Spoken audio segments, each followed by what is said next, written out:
Welcome to the breakdown of season 2 of The Fosters. We left off finding out that Callie wasn't biologically related to the father she grew up with, and because of this she wasn't able to get adopted. We also saw that Brandon was attacked by Vico, who ends up slamming a car door on Brandon's hand. We know going into the season, we'll see Brandon struggling to get back to the way he used to play, which will be interesting to see how he rediscovers music, and if he'll be able to play the piano the same way that he did before. Episode 1 continues where we left off, Brandon struggling to climb into his car after being beaten to the point of almost being unconscious. He honks the horn for attention. It's revealed this was a nightmare of Brandon reliving what happened.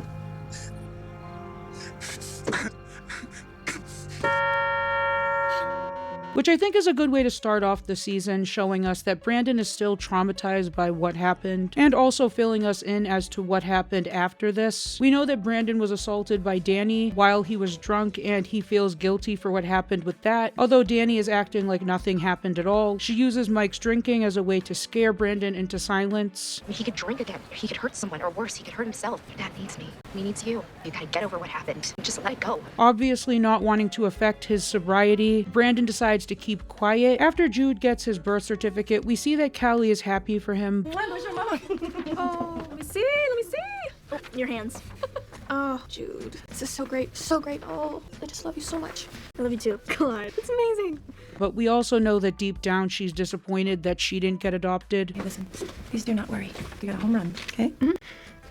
We also learn that the judge denied Callie's adoption until she gets her biological father to sign away his rights. The first time that I held you, I felt like you were mine. And by the time you were finally old enough to understand, it just seemed silly to try to explain it to you. I mean, you were my daughter. At first, Callie just wants to wait it out until she's 18 because she doesn't want to have to deal with the back and forth fighting that would happen in court. It's also because she's protecting herself from getting hurt. She's tired of disappointments and doesn't want to get her hopes up. We also learn that Brandon broke most of the bones in his hand. He's a pianist. He just got into the junior symphony. Our concern right now is making sure he can still use it at all. 2 years probation, and his parents are sending him to military school. Are you serious? 2 years probation? He almost killed my son. He has no record and a powerhouse attorney. At least he'll be out of your life. At this point, we don't know if Brandon will be able to play the piano at all, or if he'll be able to return to the ability he played at before. During the time skip, we also see Mariana trying to join a dance team. You were way better than her.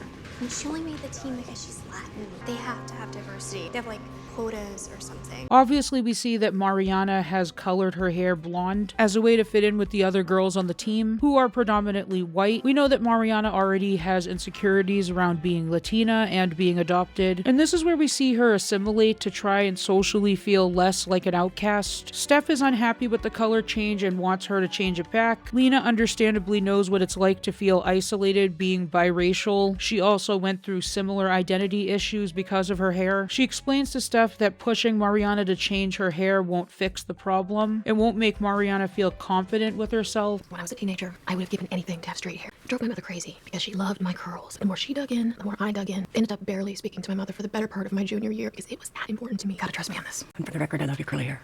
When surrounded by white people, it can be exhausting, and sometimes assimilating is the only way to protect yourself from the microaggressions that you might face. We'll see how Mariana questions her abilities as a dancer because of her insecurities around this. Mike senses that Brandon is avoiding him, and he feels guilty about him getting attacked. Stef is also determined to find out what happened to Anna, since we know that she disappeared recently, but Mike seems to want to avoid the subject altogether. We don't know at this point what happened to Anna, and with Mike getting into a fight with someone, we are to assume that maybe it could be Mike. Unfortunately for Callie, who thought that waiting until she aged out was the better move, gets hit with an unexpected visitor when a social worker comes during dinner to remove Callie because Stef and Lena's license expired. I'm going with Callie. Wait, I'm gonna be fine. I'm gonna be back before you know it. Plenty of time for your big speech at school tomorrow night. So there's nothing to worry about, okay? Okay? Okay. Some might say this was uncharacteristic for Stef and Lena not to renew their license, but since they anticipated adopting both Jude and Callie, it does make sense how that could have slipped their minds. Callie ends up having a horrible experience in the foster home that she's brought to for the night, being locked in a bedroom because the woman doesn't trust her, and I can't even imagine how scared and uncomfortable she must have been. I'm gonna have to secure things. Never had anyone go AWOL on me, and I'm not gonna start now. If you need anything during the night, just bang on the wall and I'll come unlock the door. Sleep well. This was also the catalyst that pushed Callie to find her biological father and have him sign away his rights. I don't want to feel like I can just get yanked out of the house whenever something happens. I think I need an anchor. I think we should look for Robert Quinn. Because Emma and Jesus are on the same wrestling team, Jesus has started hanging out with the guys more, and because she's dating Jesus, they don't see her the same way. Jesus tries to make things better by quitting the team, but she tells him not to do that so she can talk to the guys about it. Emma has been characterized as being very independent, and she definitely wouldn't like her boyfriend speaking up for her, so it makes sense why she wouldn't want Jesus to try to make things better in some way. Because Callie missed Jude's school essay, he decides to read it for the entire family, which is a really nice moment. I've been to 5 different schools in 7 different grades. As soon as I went my way around, I would be moved to a different one, until I came to Anchor Beach. This is where I found my forever family. Once you've found your way into a harbor and dropped your anchor, you're safe. Because of Jude's essay, Brandon feels encouraged to tell Mike about Dani, but he becomes scared to bring it up again, and Mike becomes more concerned about his hand. When Brandon starts playing the piano, he realizes he doesn't have feeling in his hand at all. He begins to break down, and Mike comforts him. What if I can't? I mean, what am I gonna do if I can't do it? Who am I gonna be? I can't feel the keys. I can't feel them anymore. It'll come back, you know the feeling? Yeah. I really like this scene because it shows how much of a concerned father Mike is. After a while, I feel like the show just forgets about his character, but it was just a really touching moment. After doing some digging, Steph confirms that Mike was with Anna that night. Callie also gets approached by a strange guy that seems friendly enough, but also suspicious. We learn that this man is her biological father, named Robert Quinn. We also see that he has a daughter, making her Callie's sister. Episode 2 starts with Brandon in the living room staring at the piano, and Steph sits down next to him. He's still worried about not being able to play. She encourages him to keep working at it and to never give up. There's only so much that she can do for him, and she probably does feel helpless in the situation. The next morning, Lena finds them both sleeping on the couch together, which was a nice moment. Brandon also considers getting surgery on his hand to restore movement, but Steph is worried about the complications. While trying to figure out more information about Anna, Steph stops by Mike's apartment and asks Dani about it, who isn't much help when she just tells Steph to talk to Mike about his sobriety. But there's blood on his hands when you found him? A little. He was fine. Was it his blood? Steph, if you have questions about Mike's sobriety, you have to ask him. And it's really because Dani doesn't want Steph digging into anything and finding anything out. While at the batting cages with Connor and his father, Jude sees how much pressure Connor is under when his father pushes him too much. Hey, Connor, let's go. Come on. Throw a token in there. Let's see what you got. Come on. Your head's moving all over the place like this. You're all over. Connor, pivot the back foot. Slip. No excuses. Come on. Jude is caught comforting Connor. You're really good. Not good enough. Thought you did great. Way better than me. Supposed to be good at this. And this worries Connor's father because he's worried that Jude is gay. Robert is still seeing Callie at the diner and hiding who he is while leaving large tips. Yeah, vanilla's my favorite. It has to be really good vanilla, though. Do you work every day after school? It's gotta be tough. No, just 3 days. My moms don't want me to work any more than that. Moms? Yeah, Cool. it is. She learns later that Robert isn't willing to sign away his rights until he gets a DNA test. Callie is clearly surprised by this since she didn't expect that he would deny that she's his daughter, and it's just another obstacle keeping her from getting adopted. There's trouble in paradise when Jesus is uncomfortable with how outspoken Emma is. When they try having sex, she takes the lead and Jesus abruptly stops her in the middle, making things extremely awkward. Come here and kiss me. This time, slower. Okay, switch. Kiss my neck. You know what? It's almost off my curfew. I better get home, okay? Obviously, because Jesus is a guy, it makes sense why it would make him uncomfortable that Emma is a lot more confident to take the lead. This eventually leads to them breaking up when Jesus basically says how he feels like a doormat in their relationship, and clearly Emma is hurt by this, and she just decides to break up with him altogether. You're so bossy sometimes, it's kind of a turnoff. No, that's cool. You know, I'll just like turn my brain off whenever we're together. I like how independent you are. Sometimes it's kind of like you're dating yourself. Like it doesn't even matter whether I'm here or not. It doesn't anymore. Brandon is upset when Steph voices that she and Mike don't want him getting the surgery, and he feels like she's not focusing on the possible good that could come from the situation. I had a future. That's not something you just throw away. What if it's just a different future? What if it doesn't have to be that way, though? I mean, why is everyone focusing on the worst case scenario here? While talking with Brandon, you can see that Callie is really upset by her father's decision to get a DNA test. I want his money. Just sign the papers and then sail off in your yacht, and I promise I will never think of you ever again. We know that Callie hates the idea of not being trusted. She might not even realize this to be the case. She hates the fact that he's assuming the worst of her, but she also acts as if she wants it all to be over. But there is a huge part of her that's curious. She also feels like she doesn't have a choice, and she reminds Brandon that he does have a choice in whether he gets the surgery. Later, when Callie agrees to the DNA test, Robert doesn't even show up, even though he's the one that asked for it. In that moment, Callie realized why she's been feeling so confused confused about her biological father, and it was because she was disappointed that he didn't show up. Last season, Timothy, the teacher that offered to be Stef and Lena's sperm donor, has still not signed the donor contract because he wants to be involved. Lena also wants to be the new principal, but she's worried that Timothy will turn against her because of the pregnancy, since he's on the search committee for a new principal. He tells her to trust him, but she clearly doesn't trust him at this point, and I don't really think I would either. Mariana convinces Brandon to come with her, Emma, and Jesus, since Emma knows a band performing. He agrees to go, and Callie also goes along. Once arriving at the event, they meet Matt, one of the band members, who I'm pretty sure was on the show Dance Academy. Anybody remember that show? Oh god, am I such a nerd that I remember Dance Academy? Anyway, Brandon also notices Lou, their lead singer. After performing, Matt is interested in Brandon's opinion, being a musician. I know we're not as tight as middle school honors band. You guys used to play together? Yeah, in 7th grade. He also invites him to join the band. However, Lou isn't thrilled about this idea and is definitely intimidated by Brandon. The songs are good. I don't think they were being articulated as well as they could be. Unless you guys like the fact that you most of the time sound like you're rehearsing. You're welcome not to attend our shows if you don't like what we do. Well, maybe you're just a little too buttoned up to get what we're about. While the house is empty, Stef and Lena talk about how she might be taking on too much trying to be the principal and pregnant, but Lena wants the position because it's an opportunity that doesn't come by often, and because she wants to prove to Timothy that she can keep up with everything. Stef reluctantly agrees as Mike knocks on the door. He finds out from Dani that Stef was asking questions, and Stef says how she was concerned for him since he got drunk and into a fight. Apparently he punched a guy out because he was coming on to one of the waitresses. She then asks about Anna, and Mike denies ever going near her. However, there's definitely more to the story judging by his reaction. Lena encourages Brandon to do what he wants regarding surgery, and this angers Stef. Both perspectives make sense. Stef wants to protect Brandon, and Lena wants to encourage him to make his own decisions, since sheltering him from life and disappointment isn't realistic. Stef doesn't like being out of control when it comes to her children, and she's worried more than anything of seeing Brandon make the wrong decision and lose something he loves. We can't protect our kids from disappointment. We help him to learn from it. Well, you have fun with that, because after all of the disappointments he has had over the last few months, I am sick and tired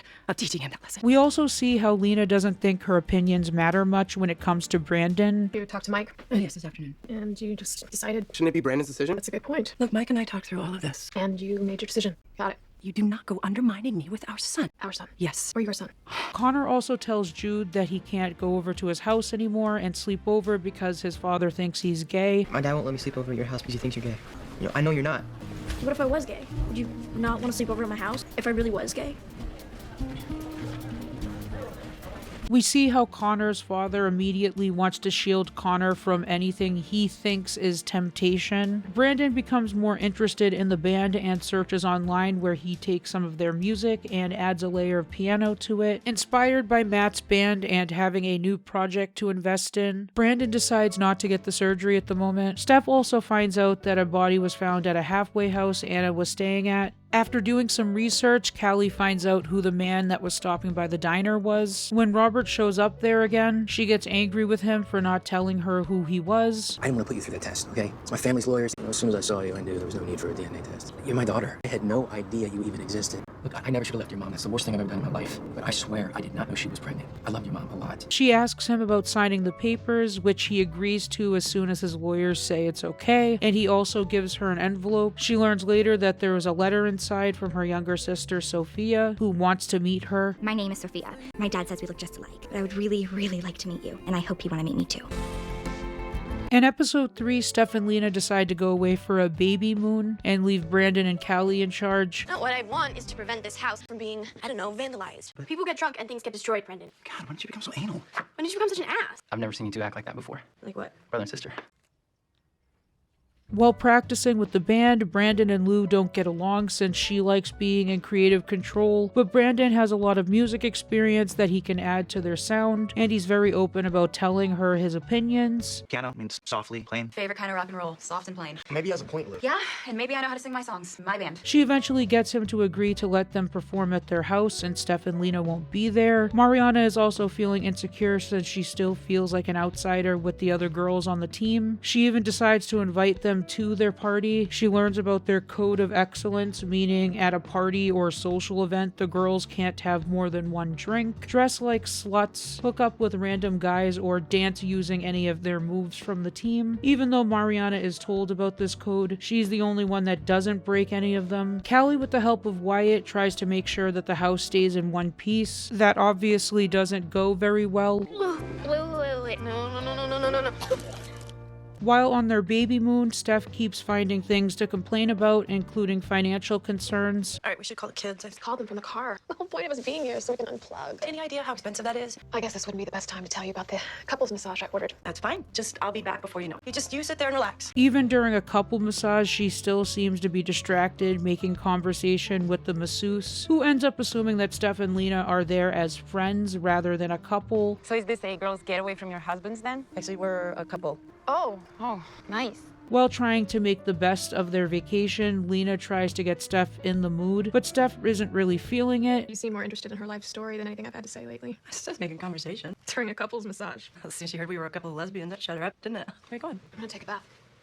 Lena is worried about them connecting since they haven't been talking to each other lately. We need to connect. I am trying. No, you're not. I want you to talk to me about something other than money or the kids. Why don't you talk to me? Because half the time I really don't think you're listening. I'm the one that's failing in this relationship. I didn't say that. Well, that's how it feels. And Steph seems like she has a harder time talking to Lena about her worries and concerns. She's also preoccupied with their kids and financial worries, that she isn't being emotionally supportive to Lena, and it seems like she's avoiding reconnecting with her. I want us back. I know that we can't always be as connected as we were on our wedding night. You can't blame me for wishing that we could. I'm sorry. I get so stressed out and worried about everything that I forget how important it is for us to take care of each other. I know we make these promises all the time, but I'm gonna do better. Okay, I'm gonna do better. They eventually work things out and talk, and even vow to do better in their relationship, which only temporarily resolves their problems, as we'll see more issues arise later. Jesus ends up hooking up with one of Mariana's dance team members, Hayley, after they talk about their recent breakups. Connor ends up sneaking out to come to Jude's house when he has two girls over. But why do I have to be anything? Why does everybody go around labeling people, putting us in boxes? And what about your dad? He doesn't have to know. I don't want to be anybody's secret. Tell your dad I said it was nice knowing you. They play Spin the Bottle. We don't have to kiss, do we? Well, those are the rules. Fine. No, this is dumb. We should stop. No, it's cool. Let's just do it. Connor, your dad's here. Connor's dad comes over when he thinks that Connor is there, and Jude ends up covering for him in a pretty comical way. Where's Connor? Thought he wasn't allowed to come over. I'm just hanging with my girls.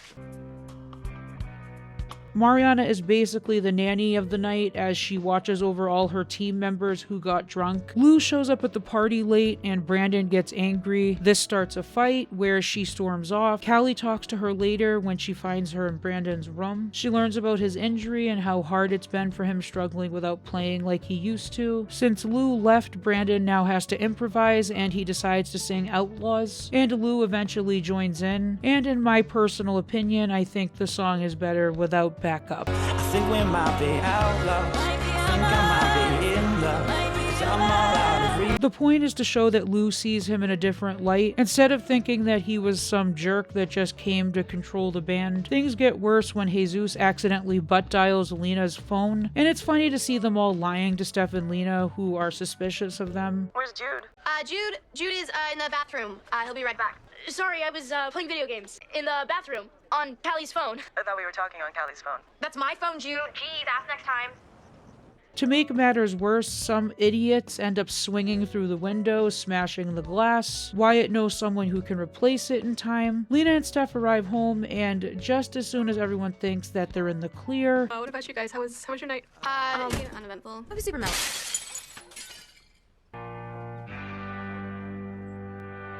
Episode 4 starts with everyone cleaning up the garage, and Lena accidentally lets it slip that they're having a girl. Everyone's excited, especially Mariana. Timothy has also gone through his own lawyer, meaning that he wants custodial rights to the baby. Steph is suspicious about the timing of Timothy getting a lawyer right before Lena's interview to become principal, implying that they both have something the other wants, and he's using his power being on the search committee to make sure that Lena knows this. But how exactly are you planning on returning the school to greatness when you've been cutting programs ever since you took over as interim principal? You're pregnant. And how long are you expecting to be on maternity leave? Well, I'm fairly certain you didn't ask any of the male applicants that question, but Even though he said she can trust him, he doesn't hold back during the interview, bringing up all practical concerns, but it also looks like he's specifically trying to trap her. After this, Lena gets upset with him and shames him for going back on his word. You agreed that Stef and I should be the parents. I thought we were friends. I trusted you because I thought you had integrity. People with integrity, they honor their word, even when it's not convenient, even when they change their minds. You can't just say that you have integrity, you have to act like it.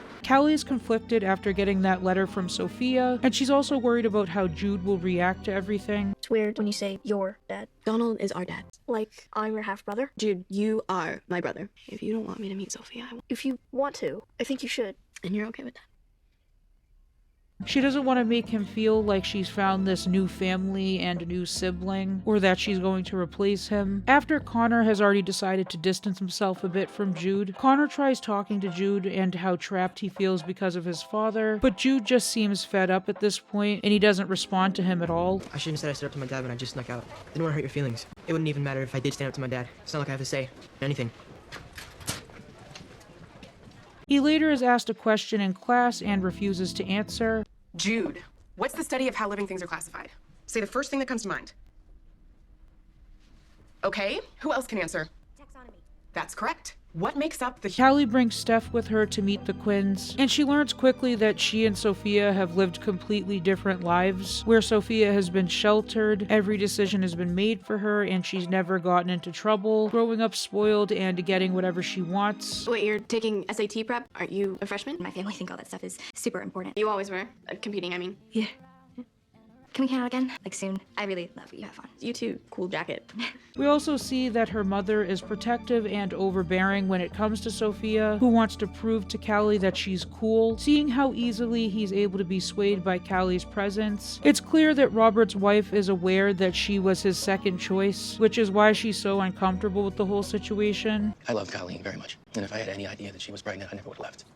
Sophia is clearly lonely being an only child and not having someone she can talk to. So right when she found out that she had a sister, she's quickly projected all of these ideas that she has about Callie onto her, and we see how quickly she's trying to push a connection with her. I know, I should have texted or something, but I couldn't wait to give you this. You didn't have to. Oh, I know, I wanted to. How'd you even know where I live? I saw your address on some of my dad's legal papers. Do you like it? 'Cause it's fine, I mean, you can totally return it if you want to. No, I love it. You immediately see when Robert asks about how Jude and Callie got placed with the Fosters that Stef doesn't want to say specifically about Callie's time in juvie, but Callie immediately tells them, probably as a way to scare them off so they don't fight for custody. I was in juvie, and my caseworker thought that I would do better in a house with no male authority figures. So when are you planning on adopting her? Well, as soon as your husband signs the paperwork. I'm just waiting on him.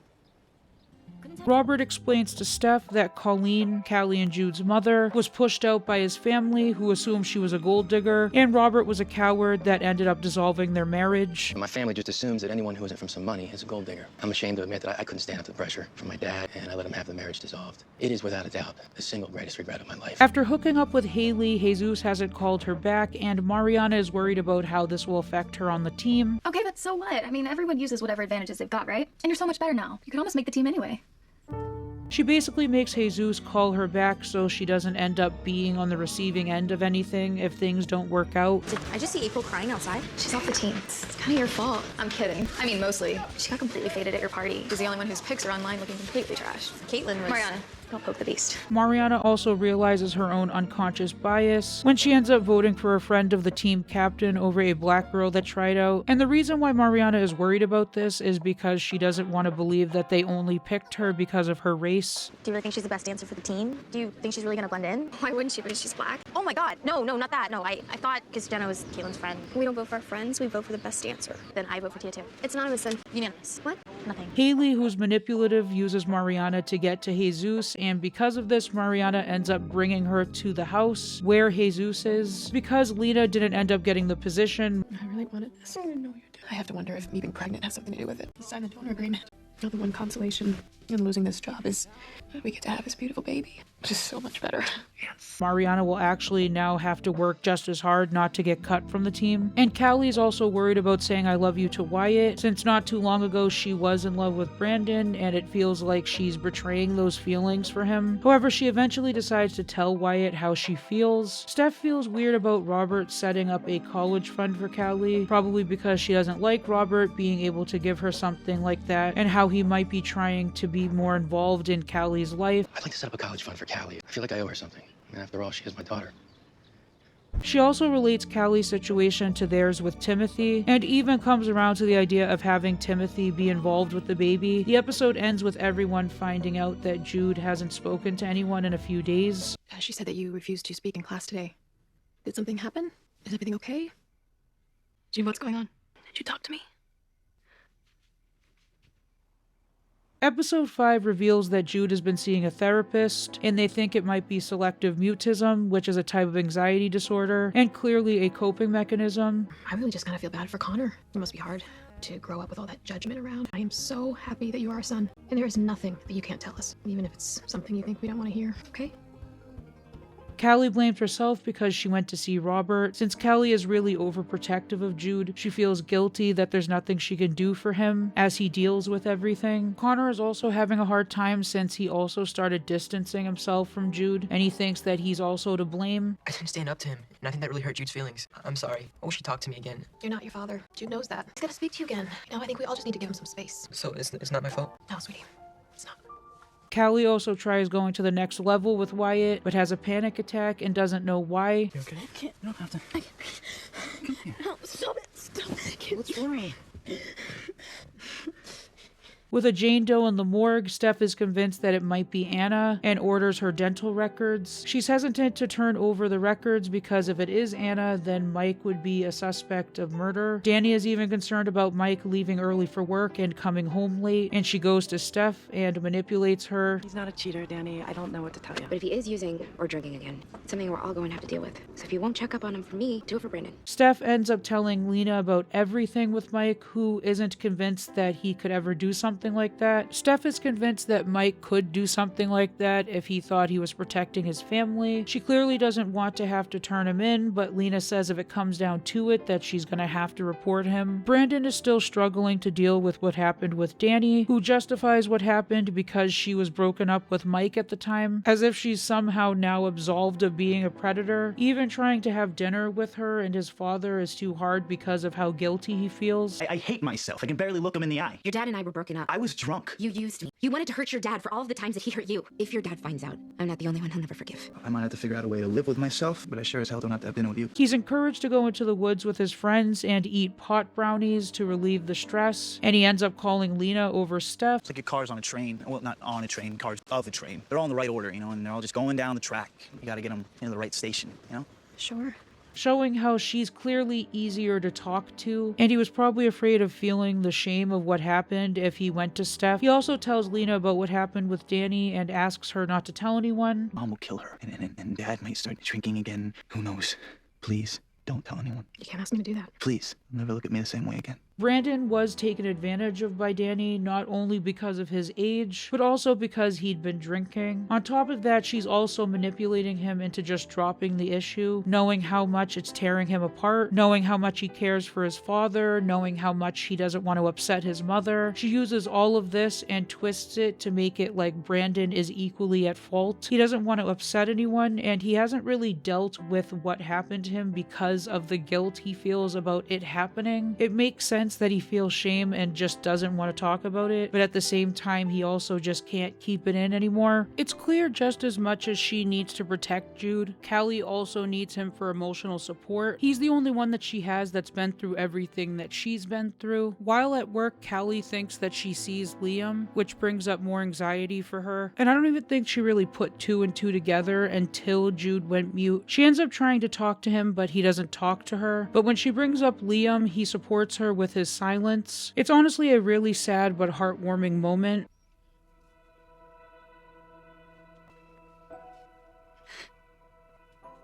More nonsense between Mariana and Jesus. Mariana doesn't want to have to tell Emma that Hayley's dating Jesus. And since Mariana doesn't want to be cut from the team, Hayley's able to manipulate Mariana into telling Emma about Hayley and Jesus. Jesus ends up getting mad because he already told Mariana not to get involved, and he ends up calling out Mariana for acting just like the other girls on the dance team. By the end of the episode, we find out that Mike has been sneaking away to see Anna, and Steph finds out when she follows Mike. Episode 6 starts with Stef finding out why Mike is even talking with Anna in the first place. He explains that he's helping Anna with her sobriety, which is why they've been meeting up. He's also paying for her hotel room. Stef doesn't approve of what he's doing. I've been sober for 60 days now. It's the longest since I was 15. So you were doing drugs while you were pregnant with the twins? That's a low blow. She's done horrible things. I don't expect you to understand. You're not an addict. Who's paying for this? I am, but just until she can get a job. I want no part of this. Good. Then stop following me and mind your own business. Mike struggles a lot with needing someone to protect or help. This probably partially stems from when he got divorced from Stef and started losing more time with Brandon. So now he only finds himself feeling whole when he's helping someone else, which is something that seems to help his sobriety, but at the same time, being a people pleaser isn't always healthy because you end up struggling to know what you need and want due to prioritizing other people. For example, he's unaware of what happened to Brandon because of his girlfriend, and because he's focused so much of his attention onto Anna, he hasn't noticed that Brandon has been distant, or at the very least, he doesn't want to confront the fact that Brandon has been distant, so he looks for someone else to feel needed, further creating more of a distance between them. Lena was rushed to the hospital because she was throwing up and she fainted. Her doctor tells her to take it easy. I was kind of thinking we could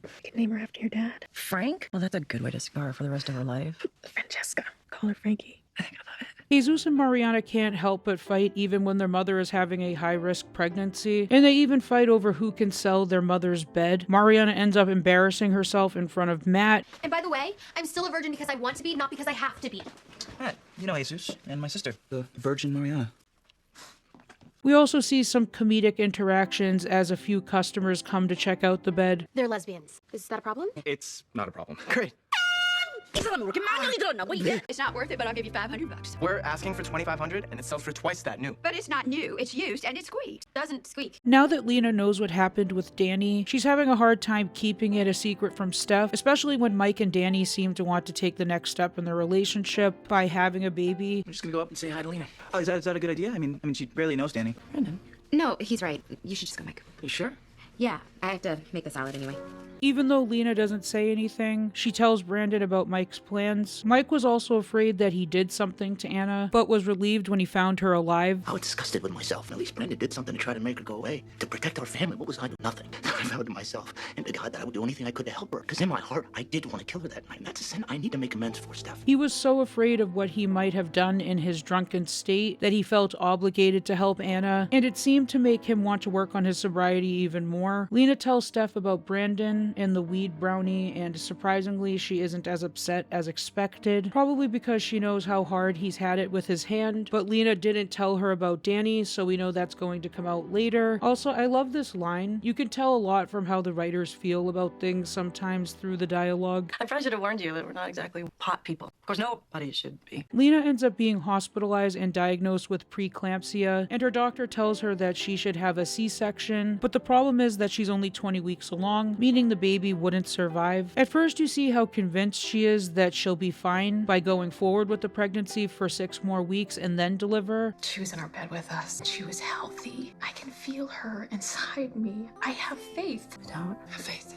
That's okay, because I have enough for the both of us. Reality starts to hit her when she realizes she has other kids to think about and can't risk it. She also talks with her mom about why having a baby means so much to her. When I'm driving them crazy or I won't give them what they want or I fail them, they'll look at me and they'll say, "You're not my real mom," and walk away. Love will always be a stronger bond than blood. Their needs trump your wants. And that's what being a real mother is all about. Her reasoning makes so much sense too. Even though she loves her family, she does want that security of having a child that's biologically related to her. She's worried that her children will eventually look at her and say that she isn't their real mother, and then her mom gives her very supportive words about the strength of motherhood. B, you're awfully quiet tonight. It's not as quiet as Jude is. I'm just kidding. Miss your sweet, sweet voice. Callie also tells Jude that he's always been good with dealing with things, but that's probably because he felt like he had to and never really could allow himself to break down. We've always been so good. We always held it together. You never lost it. No matter what bad stuff happened to us. You're due for a breakdown. Don't let me or anyone else make you feel like you have to talk. It's okay.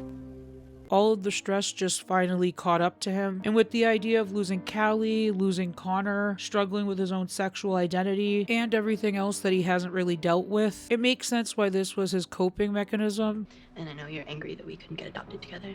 And you don't feel like you have any say over anything. But you do. When it comes to me, you do. I won't ever see Sophia again if it hurts you. There's nothing you could ever say to me that's gonna make me run away again. Brandon tells Callie that Wyatt went to him to ask what was wrong with Callie because he thought it had something to do with Brandon. He also tells her that she can't keep avoiding things that are bothering her. And even though at first she doesn't really want to hear it, she does take his advice. And she uses this advice to finally get Jude to open up and talk. You have to talk to me. You can't shut us out. It's selfish. You're not selfish. Okay. She also allows herself to finally open up to Wyatt. Still have some stuff I have to work through and need some space. As long as you need. All I ever ask from you is this.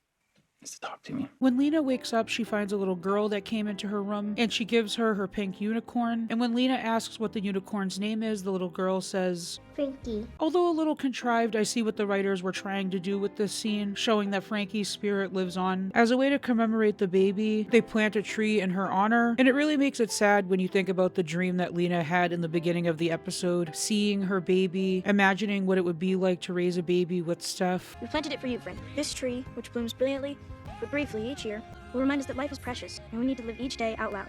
And never forget how lucky we are to have this family that you will always be a part of.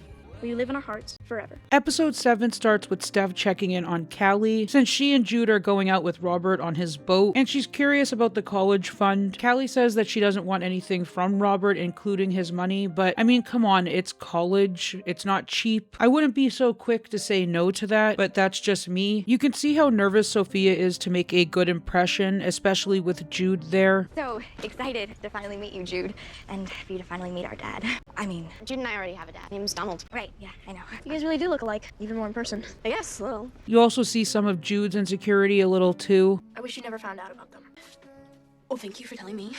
I don't have to see them again. Wait, it sucks that I have to share you. I guess if I learned how to do it with the Fosters, then I can do it with Sophia too. I think that's why Robert really tries to make a connection with Jude here, so Callie can see that he's not trying to take her away from everything. I don't want you to be scared. I'm not gonna lie to you. I want to get to know Callie, and you too, if you're open to it. I'm never gonna try and replace your father. And no matter what, you and Callie still share that. You always will. And I really respect that about him. I like how he's depicted not as this bad guy that just didn't want to be involved. He's also flawed and has made mistakes that he seems to regret deeply. While Sophia tries to get to know Callie more, she starts venting about her school, but her mom seems to believe that she loves the school she goes to. I've only been to one school my entire life. Do you love Archfield? Not really. Since when? Since forever. Archfield's all girls. And we're a little young for romance anyway. I understand you're trying to impress Callie, but being rude to your mother is not the way to do it.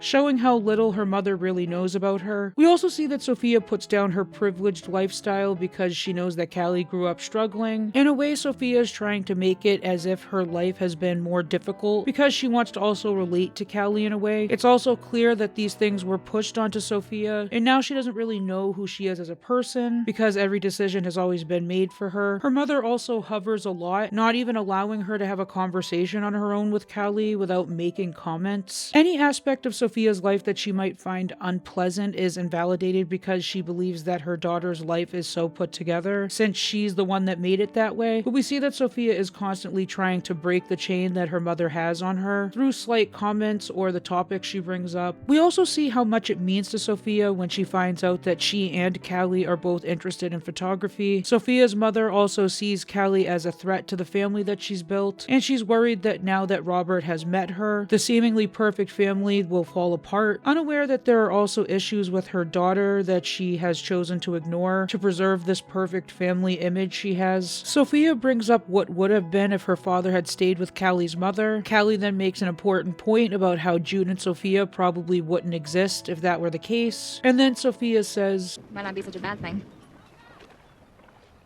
Callie clearly picks up on that, and we'll start to see more of this mentality when it comes to Sophia as the season progresses. Lena encourages Brandon to tell his parents about what happened, which she soon regrets when she sees why Brandon didn't want to bring it up at all. You knew that she could not be trusted, but you are so pathetic. So this is my fault? Stop it! I never should have told you. What the hell is wrong with you guys? Stef, why are you acting like this is Mike's fault? And Mike, I know that you are hurt and this is confusing as hell, but can't you see what this is doing to your son? Brandon thinks that what happened between him and Dani was just consensual sex, and he doesn't see it as assault. And Mike doesn't want to acknowledge what Dani did because he doesn't want to see his son as a victim. You know the definition of statutory. Come on, Steph! You know what he was doing? So he's not an adult. 16. Dani didn't force him. I know how a 16-year-old boy thinks. That's not the issue here. I can't. Men are also less likely to report, so when Steph says she wants to, and even wants to force it on Brandon, he starts to pull away and even says that he'll say that she's making it up. Again, there's also shame around what happened that night. Mike also shows his bias when it comes to women and men being victims. It's also harder for him, especially because it's his son, and because this happened with a woman that he trusted. You take it all personally. Like you should have been able to protect us from ourselves somehow. But with Mike, you feel guilty about leaving, about hurting him. You just love hard. But that's why Brandon came to you about this, right? Because I'm so hard on everyone. Hayley ends up manipulating Jesus into not going to a team dinner because she's worried about Emma being there. Is Emma gonna be there? This is a team dinner. She's on the team. It's my parents. They're getting a divorce. I just don't want to be alone tonight. God, of course I can't ask you to skip it. I'll be okay. I'll come with you. Are you sure? Just tell the guys that they don't have to come pick me up. I don't know what I'd do without you. Mariana is falling behind on the team, and when new member Tia offers to help, Mariana once again shows her unconscious bias when she makes a comment about dancing coming more natural to Tia. The hip-hop we've been doing lately just doesn't come as natural to me. Care to explain? You're just so good. You make the rest of us look bad. Try to blend in. This is a dance team, you know? Should I dye my hair? You know what? Why don't you just work it out on your own? Mariana is insecure with her own abilities, and she has a lot of expectations she puts on herself being Latina. I'm not as good as everyone else is, Work harder. but I'm never gonna be as good as they are. Well, not as long as you believe that you're not. Her also being adopted probably adds to this, because her mothers don't have a connection to her culture. When she spoke about her adoption in the past, she admitted that it was a closed adoption, not wanting to talk about how she grew up with her birth mother. She eventually apologizes to Tia for what she said. Yeah, like you need to practice. I know you think these moves come to me naturally because I'm black, but I'm just kidding. I'm sorry about earlier. Would you help me? Yeah. But even if she didn't mean what she said, as in Tia being black, there was a part of her that associated her race with her ability to dance. After having a fun day out, Callie decides to allow Robert to set up a college fund for her. Your mother would have wanted you to go to college. Finishing her degree, do you know if she ever went back? She took a couple night classes. Don't you think she would have wanted this for you? I owe her that much. It's to help make her dreams for you come true. Can I keep this one? You can keep anyone you want.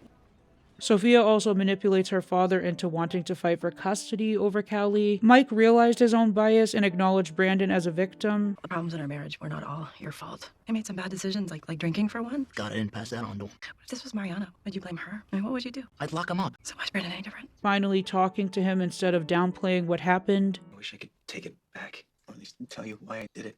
How much you wanted to make a life with Dani. No, Brandon, Dani's the adult. She had the responsibility to stop it, no matter how it started. You may not feel this way, but what she did was illegal, and we have to do something about it. Convincing him to press charges against Dani. Episode 8 focuses on Callie returning to Girls United to catch up with everyone. Becca seems to be on better terms with her mother, and is even deciding to move back with her. I'm super impressed with how well you're doing. It's really great to see.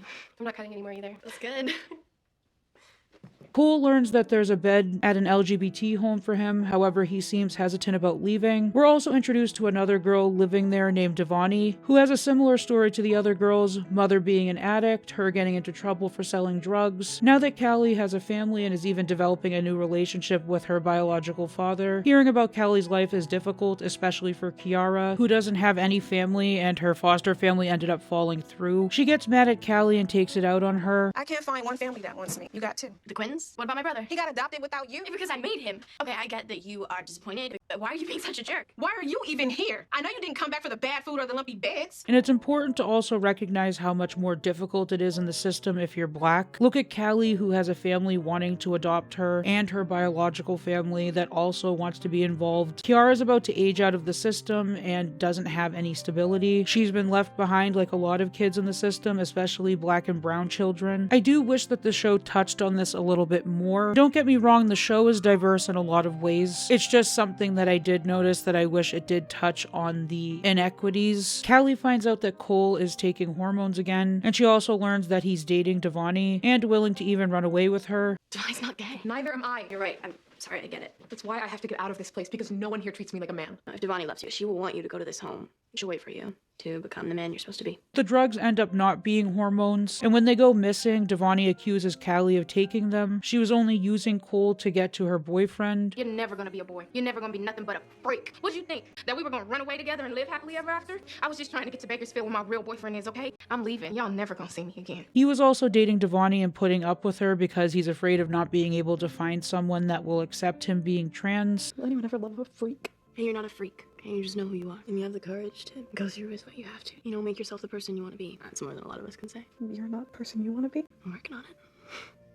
Lena and Jude are away on a school trip, leaving Stef alone with the other teenagers, and she isn't the easiest to open up to. She encourages Brandon to possibly see a therapist after what happened with Dani, but he seems avoidant of the subject. Anna also sent a letter wanting to talk to the twins and make amends. During the season, we've seen that Mariana is into Brandon's bandmate Matt, although she acts like she isn't. During a double date, Jesus brings up their birth mother, and Mariana gets caught in a lie because she told Hayley and the rest of them that she had a closed adoption, and that she doesn't remember anything about their mother. We also see how Mariana is afraid of what people will think about her being adopted. Jesus is more open about it and tells the truth about their birth mother, where Mariana wants nothing to do with her. They get into a fight where Mariana also calls Hayley out for using her parents' divorce to keep Jesus from going to his team dinner. I thought you said you didn't know anything about your birth mother. We were with her until we were like 5. I can't believe you lied to me. Like you lied about your parents getting divorced? You made it seem like you just found out so Jesus would miss his team dinner. I was upset. Yeah, that Emma was going to be there. Is that what you think? Fine.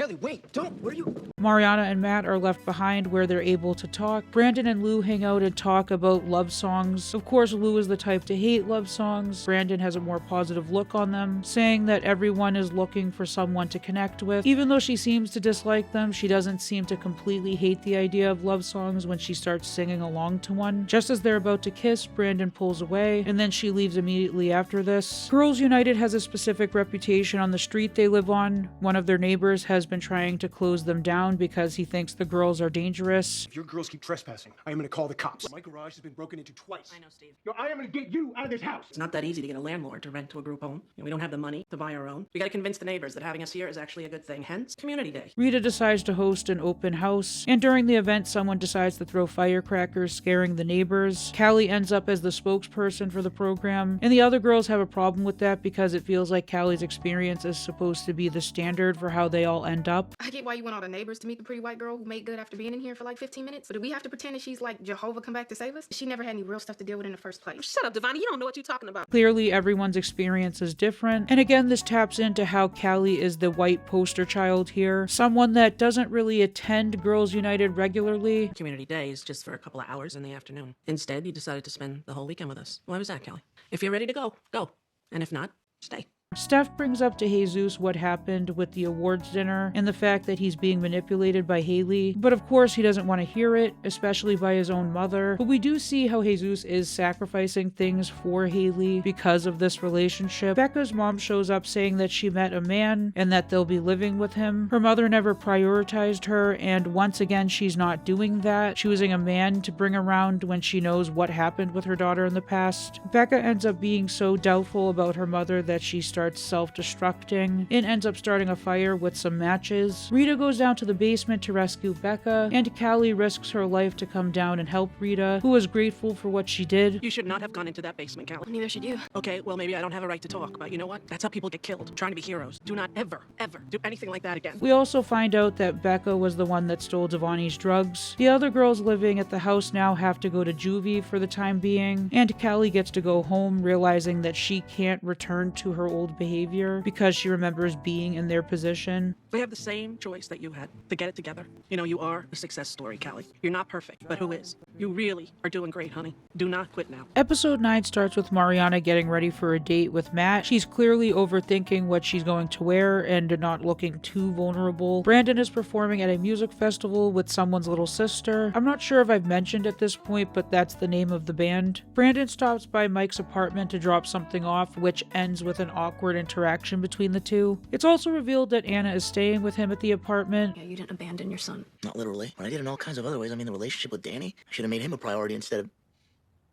What would you say to him? It's really hard.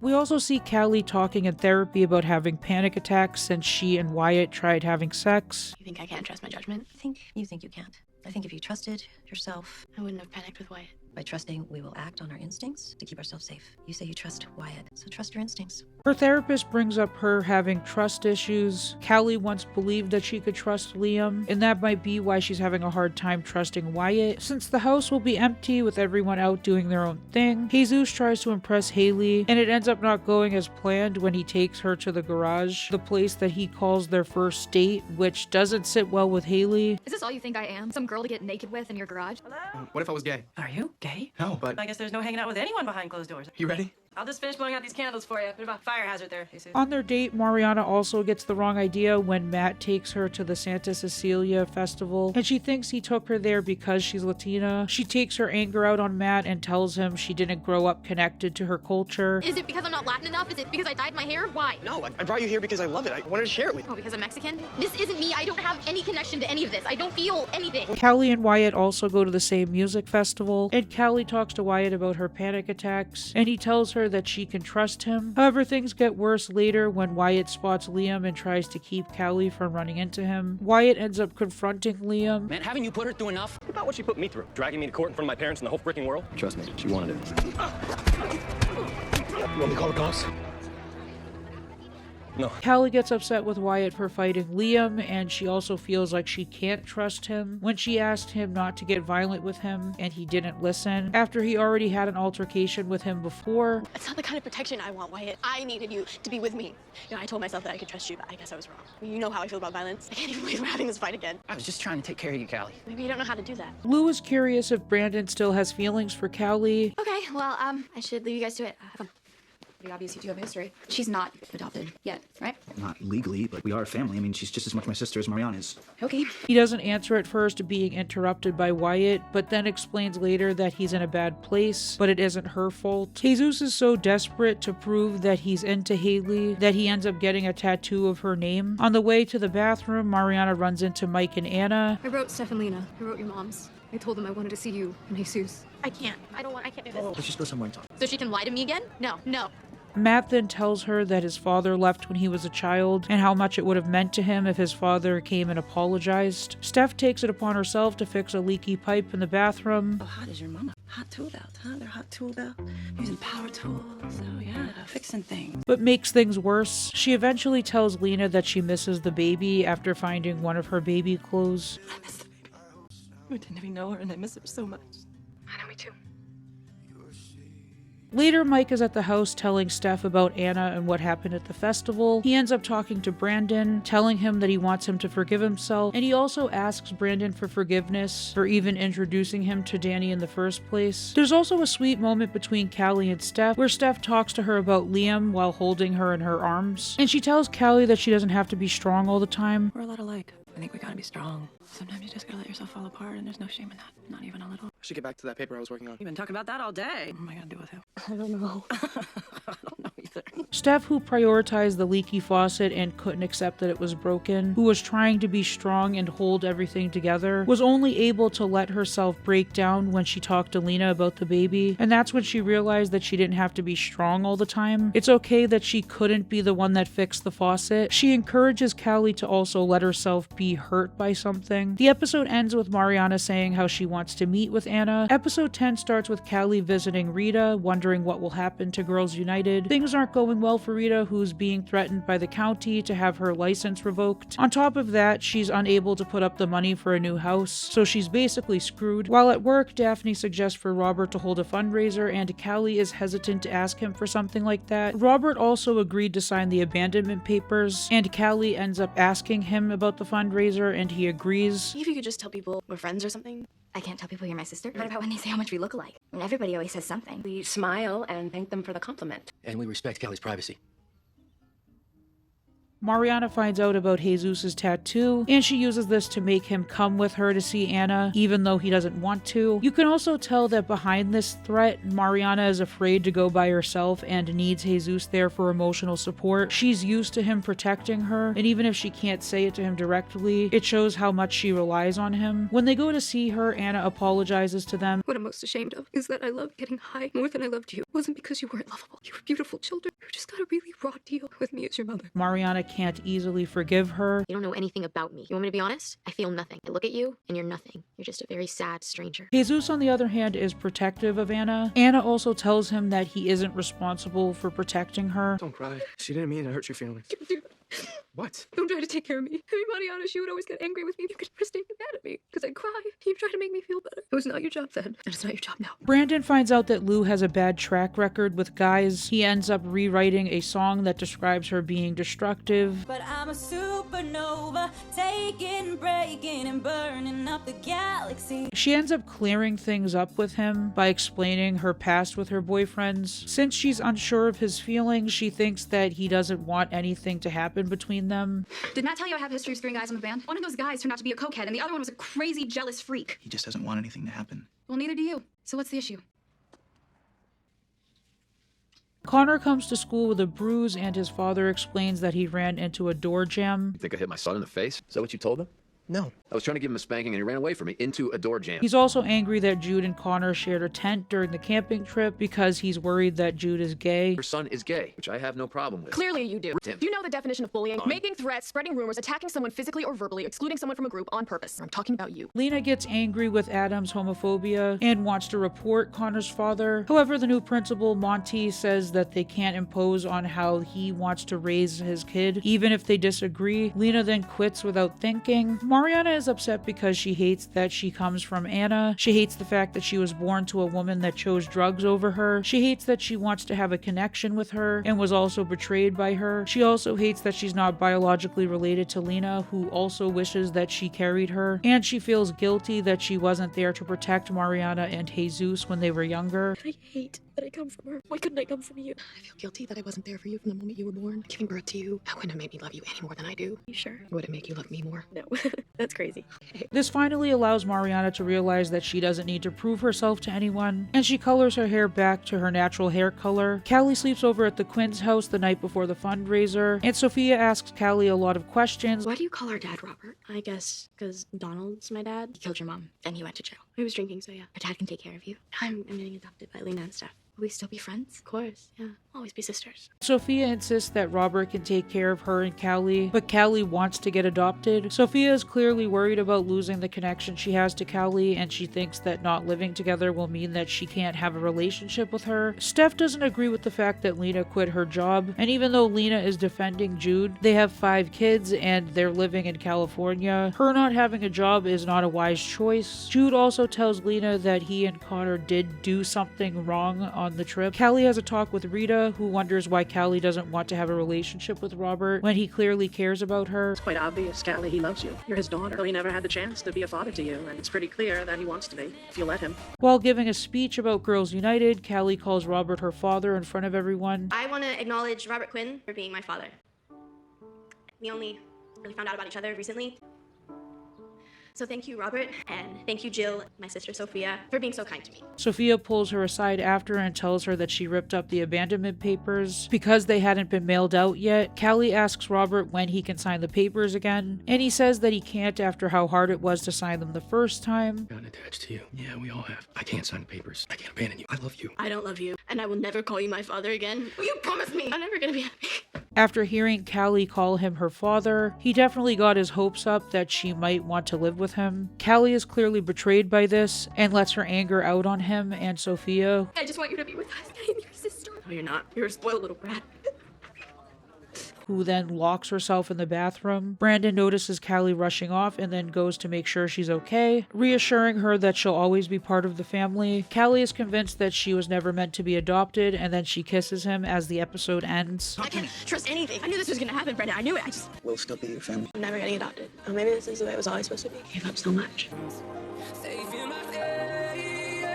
Episode 11 is a Christmas episode taking place in the past. The episode starts off in the present. Since Callie isn't in a clear state of mind, she's convinced that she and Brandon can be together, but now Brandon is conflicted since he's with Lou and walks off to think. He sits on a sidewalk and reminisces about the past Christmas as he looks at a tree in someone's yard. Sharon ordered a bunch of gifts for everyone, which upsets Stef. Callie gets a gift from a charity, still being a foster kid. We hope you have a Merry Christmas and find a forever family very soon. Just another thing to remind her that she's still in the system. Stef finds her father's bank statements and sees a $150,000 deposit and finds out that her mother got the money. Lena's also upset that her mother decided to have Christmas with her half-brother. Jude wants to get Callie a bracelet outside of his price range and he ends up stealing it, but eventually brings it back and the cashier gives him a discount for the bracelet. Daphne is sad because she wants to get visitation rights with her daughter and has been secretly watching her. Things escalate when Callie gets a call from Daphne to meet her. Callie brings Brandon and they end up finding out that Daphne kidnapped her daughter. They end up returning her without being caught. Take this with you.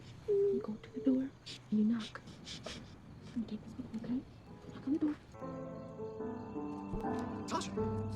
But we know that this won't be the last of it. Stef and Lena are fighting over the inheritance and Lena's half-brother. I also have some issues with this comment that Stef makes. Why are you so hurt about something he said once in anger? Who knows how many times he said it behind her back? Well, she's forgiven him. Well, I have not. Yes, an ugly, horrible word. And you know what? I've had people call me a dyke to my face. I'm just saying that sometimes people use hateful words because they hurt, not because they hate. Knowing what Lena's brother said to her mother, in this case, it isn't just hateful words, it's a word rooted in bigotry and hatred. And that also shows that her brother is prejudiced for using that word toward a black person. He thought it was okay to say it to another human being, knowing what the word meant, using Dana's race to hurt her. Even though her brother was angry about things, it still gives him no right to use that word. And the explanation for his use of that word shouldn't just be using hateful words because they're hurting. This is a word rooted in white supremacy and oppression, and having the white character say that to the biracial character, as if this is supposed to just make Lena sympathize with her brother for being racist, just aggravated me. That's not something that she should have to compromise on for a white man's comfort. Jude ends up hearing a comment from Lena about half-siblings not being full siblings. We don't have the same mother, so yes, it makes a difference. You can say that it doesn't, but half is not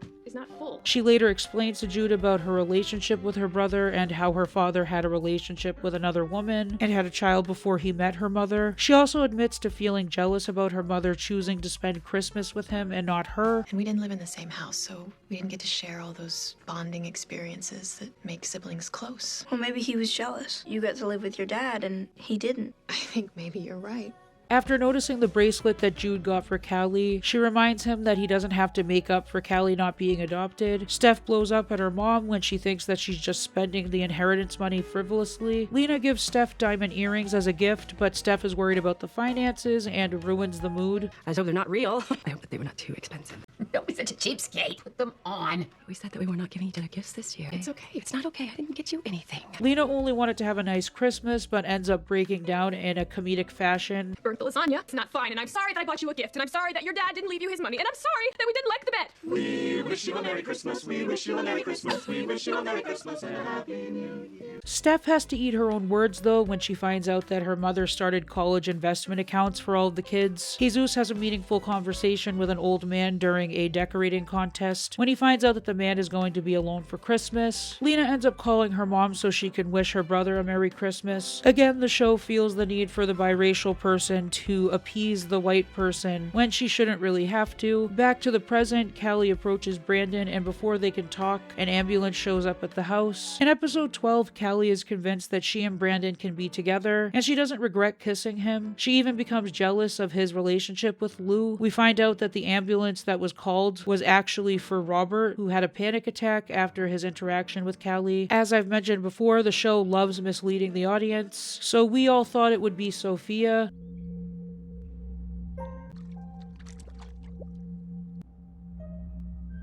After seeing her husband have a panic attack at the thought of losing Callie, she also starts to support Robert in his pursuit to gain parental rights over Callie. After agreeing to let the Quinns think about their decision, Stef, trying to be in control, goes over to the Quinns' house. I just want to have some sort of relationship with my daughter. Well, she doesn't want to have a relationship with you. And after that stunt yesterday, Lena and I are not going to try and persuade her otherwise. I was hoping it would be a little more civil.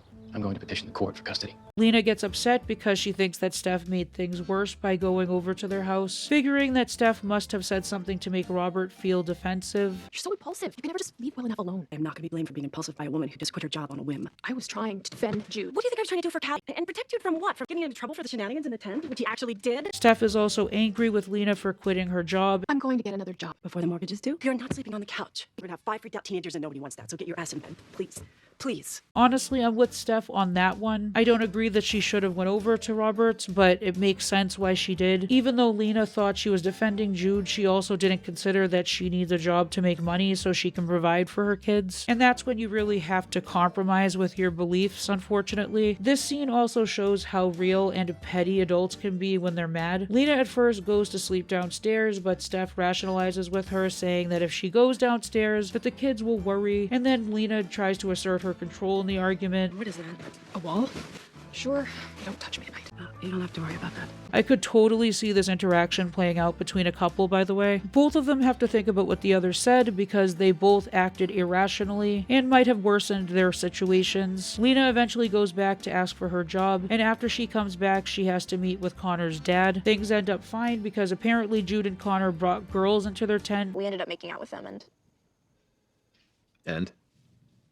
nothing. That's it. So I guess that's okay with Connor's dad. I'm surprised he didn't press on who those girls were. He's so angry by the fact that his kid might be gay that he makes him afraid to come to him for anything. I guess it's fine to make your kid feel pressured all the time and cut off his friends. Connor ends up mad with Jude because he told his mother about something that happened in the tent. That's something we don't know yet. I can't believe you told your mom.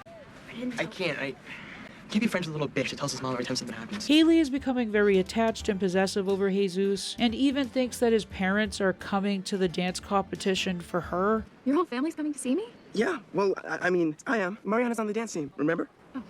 Right. So... Who thinks like that? Did she forget that Mariana is on the team? It just feels so delusional. The dance competition's around the corner and the captain's making last minute changes. When she wants to remove Mariana's solo altogether, Tia ends up quitting the team as a way to stand up for her, but Mariana ends up staying on the team afterward, letting Tia walk off by herself. Later after the competition, she reveals to Tia that she needed one teammate to qualify so that she could quit the team and they could start their own team. I doubt this is allowed with actual competitions, right? Maybe I'm wrong, I have no idea. Jesus ends up secretly going to AA to support his birth mother and finds out that Anna is pregnant. I hit rock bottom. Definitely the time I left my kids on Christmas Day to go get high. Merry Christmas, kids. Mommy got you some crack. I mean, who does that? I just pray that I could do better for this baby than I did for my twins. Thank you. Brandon gets offered a scholarship to a summer music program called Idlewild. Although he feels insecure with his music abilities currently, Robert is able to get visitation rights for Callie, and as a way to assert her control, she makes this request to the judge. I will see Robert once a week, but I won't see anyone else. I won't go to the house. I won't see Jill. And I won't see Sophia. Sophia comes to talk to Callie, who is still angry with her. After seeing that Callie won't forgive her, she threatens to take her life. Callie doesn't believe her, and then Sophia ends up walking in front of a car, trying to get hit. There's nothing that you can say that will make me forgive you. Don't say that. Okay, if you don't forgive me, I'll kill myself. God, I'll be so melodramatic. I mean it. Just go home.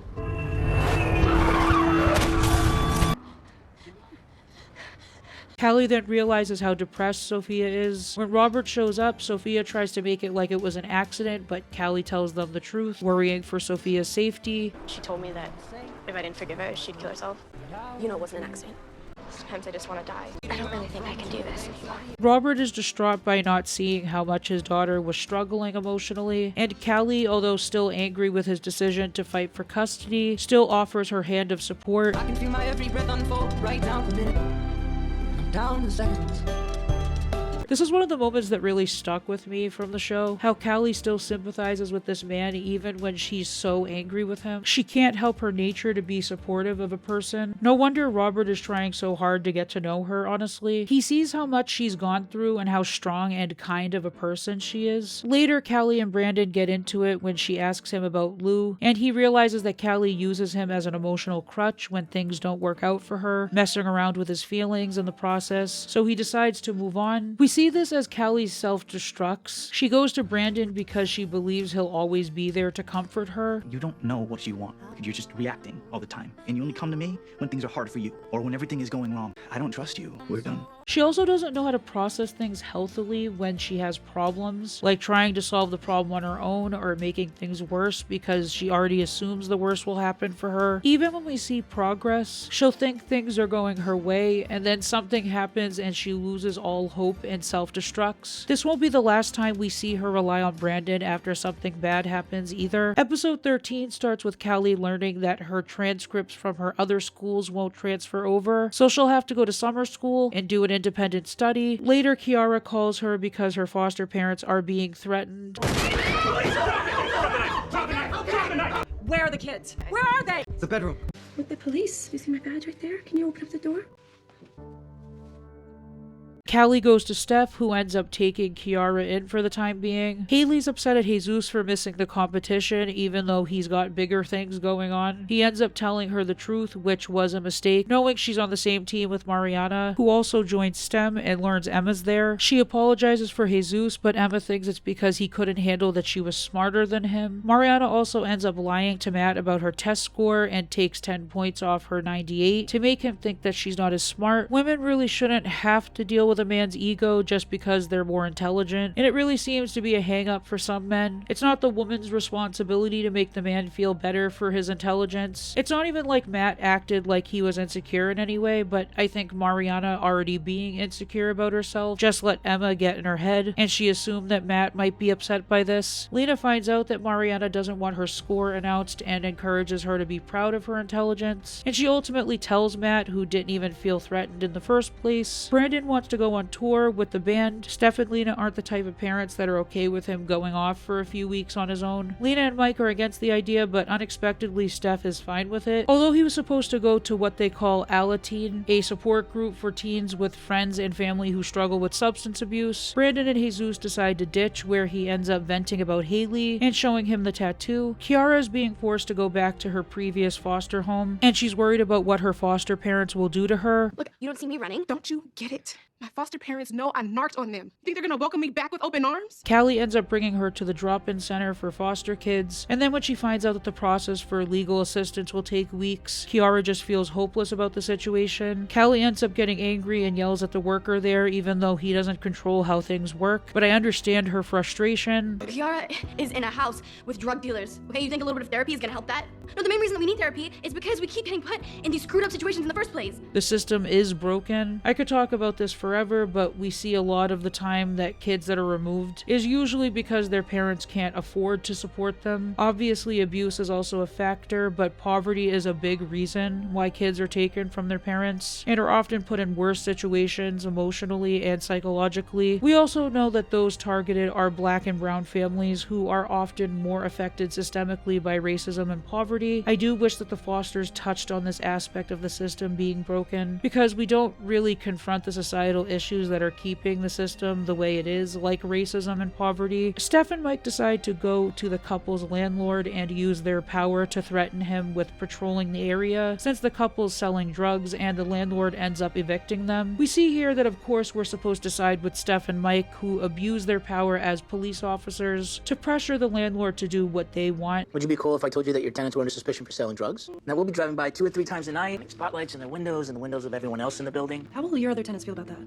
Oh, and I noticed some code violation. We're gonna have to send someone from county down to do an inspection. In this case, of course, it was because the tenants were the bad guys, so we aren't supposed to look into that. But imagine in real life if the police actually did this. We already know that police officers are never willing to go this far to protect kids in the system. They're too busy removing them. But because our main character is a cop, we're supposed to see this abuse of power as cool. She's doing whatever she can to protect these kids, creating the narrative that cops will abuse their power for the greater good. I mean, it's a show, so we're not going to see the real aspect of cops or anything, but this is an observation I noticed while watching this scene. Monte tells Lena about updating the English curriculum to focus more on test scoring, and Timothy hates teaching like this because it doesn't encourage abstract thinking, which he does have a point, and this is the hard part about schools that depend on test scores for funding. To come to a charter school so I could teach the way I want, in a way that I think actually makes a difference to students. I want these kids to be able to think. Testing well is important, but that isn't the only thing that students should be learning, memorizing information just to memorize, and never really to apply it in a concrete way. Timothy doesn't have a choice in the matter because he'll be fired if he doesn't start teaching the curriculum, and he ends up quitting. Wyatt wants Callie to run away with him, and I just feel like the show never really is serious about Wyatt as a character. They introduce that he has this living situation, he's living in his car, he has issues at home, and they never really resolve it other than having him leave and then come back. They also have him encourage Callie to run away with with him, when he was the one that wanted her to stay with her family when they ran away the first time. And maybe he wasn't in the right frame of mind and was desperate for her to come with him, so he wasn't thinking. I don't know, I just feel like there was potential there for Wyatt. The show ends up faking us out by having Callie pack a bag, but really she was giving him the artwork he broke off the wall from his old house. Kiara ends up leaving a note telling them that she ran away. Lena also gives in and decides that Brandon going on tour might look good on college applications. Steph also brings up partnering with Mike again, and Lena says she'll think about it. Callie goes back to the drop-in center and ends up volunteering there for her independent study. Episode 14 focuses on a family camping trip. Mariana is complaining about the trip. Callie says she's never been camping, and Jude makes a comment about his camping trip, which just leaves us with more questions. I had fun on my 7th grade trip, mostly. Of course, Hayley is upset that Jesus has something going on with his family. Steph walks in on them and isn't subtle about how much she doesn't like Hayley. It's pretty entertaining. Hey, Mrs. Adams Foster. Hey, Hayley. Explain to me why your door's closed. I don't know. Must have been blown shut. It's been all the hot air in here. I should go. So soon? I'll lead you out. In the kitchen, we see Stef and Lena talking about taking away the phones to limit internet usage. Oh, I want them to actually experience something without tweeting or twerking about it. This is twerking. I like that. Do that more often. Steph is insecure that she isn't the mom that the kids come to for hugs and comfort like Lena is. Outside, Brandon is with Lou when Callie interrupts, making things awkward between them. The family's taking 2 cars because Mariana has a lot of stuff. Lena tries to get Jesus to talk, and he eventually tells her about Anna, who's having an ultrasound with Mike there, possibly hinting at Mike being the father. Lena wants Jesus to tell Steph about Anna, but he doesn't want to, proving Steph's point exactly when he says that she's easier to talk to. Later, Jude discovers Jesus' tattoo and he makes him swear to keep it a secret. Lena eventually gets Jesus to tell Steph about Anna. Lena even acts shocked when Steph tells her about Anna. Anna's pregnant? But we know that it will come out that Jesus went to Lena first. Hayley ends up following Jesus to the campground and wants him to sneak away. Steph takes everyone's phones before he can reply to her. Later by the campfire, we see some cheesy singing from the family, but also sweet. She'll be coming around the mountain when she comes. Yes, she will. She'll be coming around the mountain when she comes. Yes, you will. Jesus is worried that Hayley will show up. Mariana asks Brandon to play Outlaws, which makes things awkward since Mariana thought it was a song that he wrote for Lou, who Steph and Lena were unaware was dating Brandon, which will probably affect their decision to let him go on tour. We also learn that Mike isn't the father of Anna's baby, but he wants her to move in. You're not this baby's father. We're friends. That's all I'm offering, is friendship. And a hand. It's just until the baby's born and then you can get your own place and a full-time job. No strings attached of any kind. Showing how desperate Mike is to be needed, that he wants her to live with him. This woman that he hasn't really known that long. They also have a complicated history, with her being the mother of the twins. Jesus ends up going into the woods to find Hayley, and Brandon goes after him, asking Jude not to say anything, but he ends up telling Stef and Lena when they don't come back. They end up finding them and bringing them back to camp. Brandon is frustrated with Jude and calls him a narc. For what it's worth, why didn't you tell us? Because I'm not a narc. But Jude snaps back at him and Callie when he keeps saying that she's babying him. I'm not a baby. I know that. Stop treating me like one. I'm 13, and everyone keeps treating me like a kid because you do. For your information, I didn't tell them about Hayley. I told them that you were lost, which you were. But next time you can just get eaten by bears for all I care. Brandon also tells her it was hard seeing her with Wyatt because he didn't want to hurt her. Wait, no, don't. Jeez, Callie. What? Of course you'd throw gasoline on a fire. I'm sorry? Callie tells him to do his own thing because she doesn't want to be the one holding him back. Hayley and Mariana talk, and Mariana foolishly shows her some of their dance moves. Hayley also tells her about their birth mother being pregnant, and then Mariana storms off angrily to confront Stef and Lena, where it comes out that Jesus ended up telling Lena about the pregnancy first. You told me you didn't tell anyone else. When did Jesus tell you this? When did you tell Mama? When she told me not to tell you, I told her first. As long as Jesus is sharing everybody's secrets, did he tell you the one about his tattoo? What? This starts an argument between Stef and Lena about their parenting style, where Lena says that she polices the kids sometimes over parenting them, but Lena also admits that she can be too soft, admitting that Stef is the one that they get their strength from. Because you don't parent them, you police them. Oh, that's not fair. Your intensity can be a little intimidating. You make them feel safe in so many ways. They have to feel safe to talk to you, too. Somebody has to talk to Mariana, and I'm sure that she wants you. They want both of us. Stef ends up talking to Mariana, who's upset about Anna. Mariana is also worried that Anna will start doing drugs and she won't be able to take care of the baby. No, Miss Lady, don't cry, honey, don't cry. I know it sucks being blindsided. It's just always something with Anna. But what if she starts doing drugs again? She can't take care of a baby mom. even with Mike's help. Jesus finally breaks up with Hayley, and the episode ends on a happy note with the family all swimming together. Hey, come in, family swim. The suit is dry clean only. Wait, no, no! No, pushing moms. She's right. I totally moms get to push moms.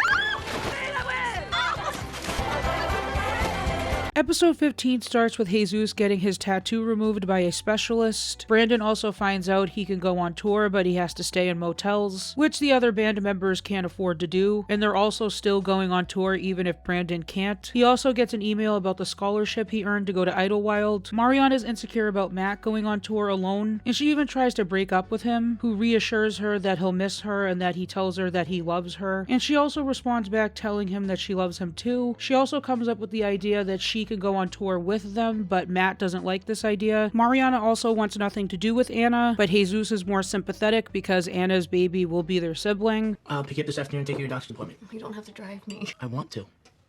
I was thinking of calling her Isabella. What do you think? It's a beautiful name.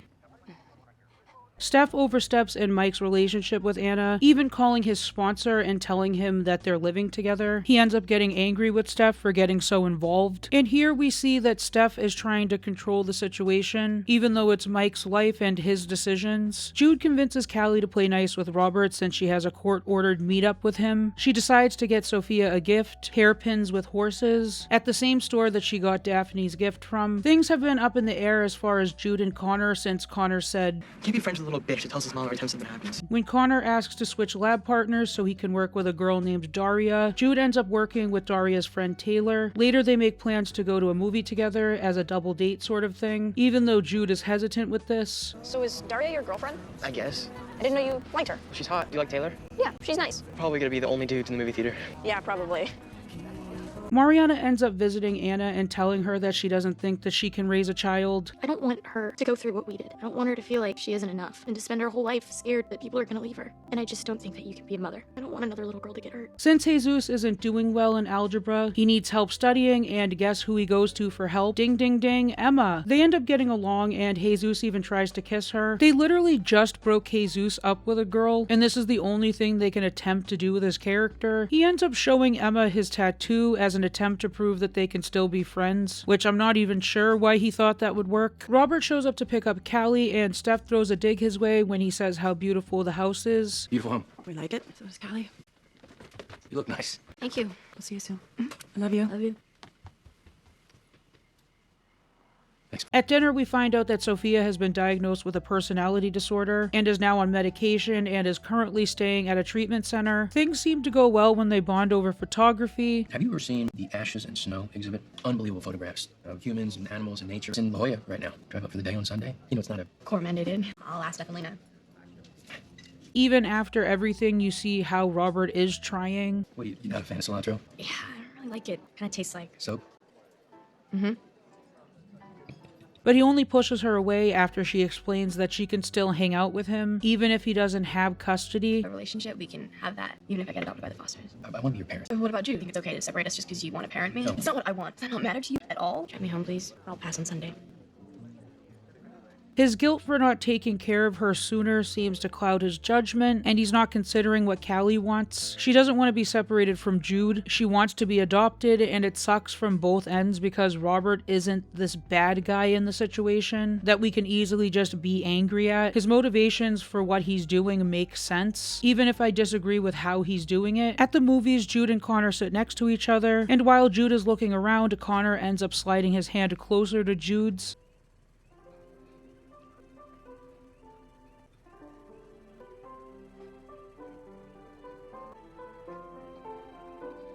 Brandon also shows how highly he thinks of himself when he thinks that the band can't survive without him on tour. When Lou says how they were a band before him, Brandon of course has to make a snarky comment. But you know, if I can't go, what are you just gonna play my songs? Our songs. That I wrote. We were a band before you. A very good one. You go much? I just mean, you better with me. After Lou leaves, Brandon starts to practice his old classical pieces, and he ends up being able to play through, proving to himself that he may be able to still play like he used to. Callie is questioned by the police at work about about the toy that she bought. The cashier ended up recognizing her and snitched to the police.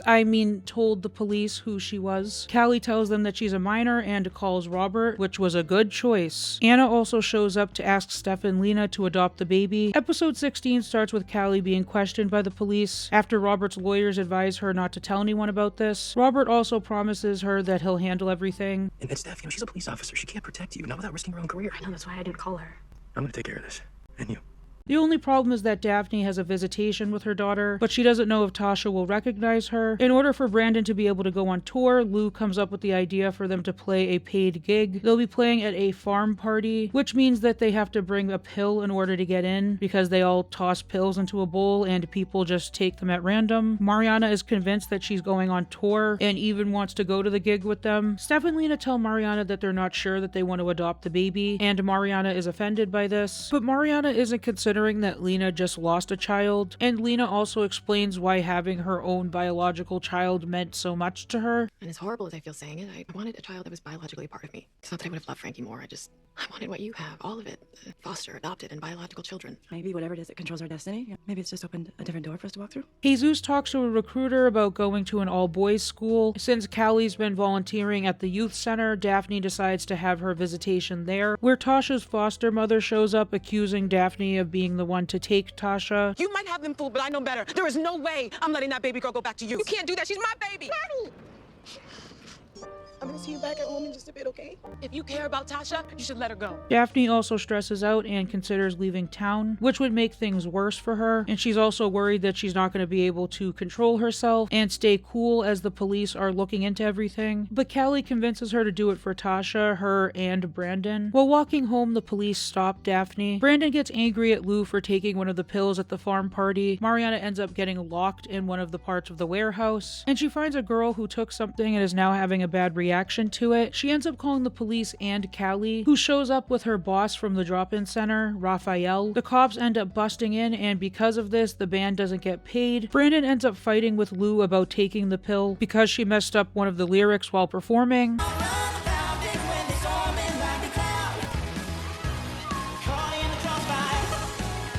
It's really because Brandon was worried about her, especially after what happened to the girl Mariana found. That girl almost died. She's fine. This could have been you. I don't care that you forgot some words to a stupid song. Okay, I care that you took some freaking mystery pills and didn't think about what happened next. This is me caring, not judging. I'm not used to people caring about me like that. We'll get used to it. Lou actually sees how much Brandon cares and admits that she was careless, and even promises that she won't do it again and stay sober during the tour. Matt also admits why he doesn't want Mariana to go on tour with him, because his attention was on her the whole night, and he doesn't want to have to be worried about her. He wants to be able to focus on music before his life takes over. Stef and Lena try to work on their relationship since all the kids are out for the night. After having sex, Stef admits that she might have embellished her orgasm. Stef admits that she felt pressured with everything since they don't have as much time to spend with each other anymore. Lena also just wants them to stay emotionally connected, and while cuddling, Lena asks if Stef has ever faked it before. Lena admits that she never has with Stef. It's not as new and exciting like it was in the beginning. Come on. I still get excited every time you walk through the door at night. It may not be new, but it's better.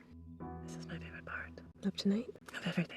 They especially want to spend more time on their relationship because most of their kids will be going off to college, except for Jude. They also have to consider Anna's baby and Callie's legal expenses. And this is where Jesus tells them about his offer. Callie admits to Raphael that she hasn't been adopted, and instead of being able to tell the Fosters about everything with Daphne, she just feels guilty and can't even look at them. I did something that they don't know about, and I can't tell them because it would be really bad for a lot of people. I just feel so bad lying to them. I can't even look them in the eye, and after everything they've done, they don't deserve it. She's also worried because saying something might mean that Daphne never gets her daughter back. Because Callie always puts others before herself and her happiness, she ends up telling Stef and Lena that she wants to move in with Robert. So listen, there's something I have to tell you. I think it would be, I think I should go live with Robert. Episode 17 starts with Callie telling Stef and Lena that she decided to move with Robert because she doesn't want to keep fighting when he's just going to get custody anyway. Stef is convinced that Callie's hiding something because she just wouldn't leave Jude like this. I don't get it. That she just wants to make a choice before one is made for her. No, I don't buy it. I think there's something else going on here. I guarantee it. Because even if Callie was tired of fighting for herself, she would never stop fighting for Jude. Callie also tells Jude about her decision and then explains that she'll still be part of the family. We wanted to be adopted by the same family. Jude, knowing that you're safe and adopted accepted by a family that truly loves you. That's all I've ever wanted. I know we didn't get our happy ending just how we wanted it, but we're still getting it, right? At Anchor Beach, Timothy is still refusing to teach the curriculum. Monte tells him that if he doesn't adhere to the policy that he can resign. He's been asked to teach more nonfiction and critical thinking, so he decides to pick an article about corporate takeover on charter schools and ends up getting fired. But before he goes, he encourages his students that schools belong to them and not the administration. You all have vibrant and brilliant young minds, and I encourage you to use them. Speak up for yourselves. This is your school, your education. Never forget that. This inspires Mariana enough to walk out, and this encourages the rest of the class to walk out with her. I'm not just gonna sit here and take it. But Timothy was right. This is our school. If we don't like something about it, we have to do something to change it. Mariana Adams Foster, get back here. Back in the beginning of the season, a girl named April was thrown off the dance team for getting drunk during a party. She ends up trying out for Mariana's team, and since Mariana is now the captain, she wants to try to be the mean girl, which doesn't work out so well in the end. Mariana gets desperate enough to forward some mean text that Caitlin sent about April, and because of this, April decides not to join the team, since Mariana started being the mean girl. I mean, she ends up joining the team in a few episodes from now, probably because she was already a background dancer and actor, so it would just be easy to use her to fill space on Mariana's team. Stef and Lena decide to say no about boarding school, and Jesus gets mad and takes it out on Brandon. Move. Oh, wait, what's your problem, man? I'm trying to study. Move, or else. Or else what? You're funny, Skip, so what, you forget to take your pills or something? Hey, what is going on here? Get off of him! This also reveals how Jesus feels about Brandon, who always seems to get what he wants, like being able to go on tour. You know, I don't expect you to understand, golden boy.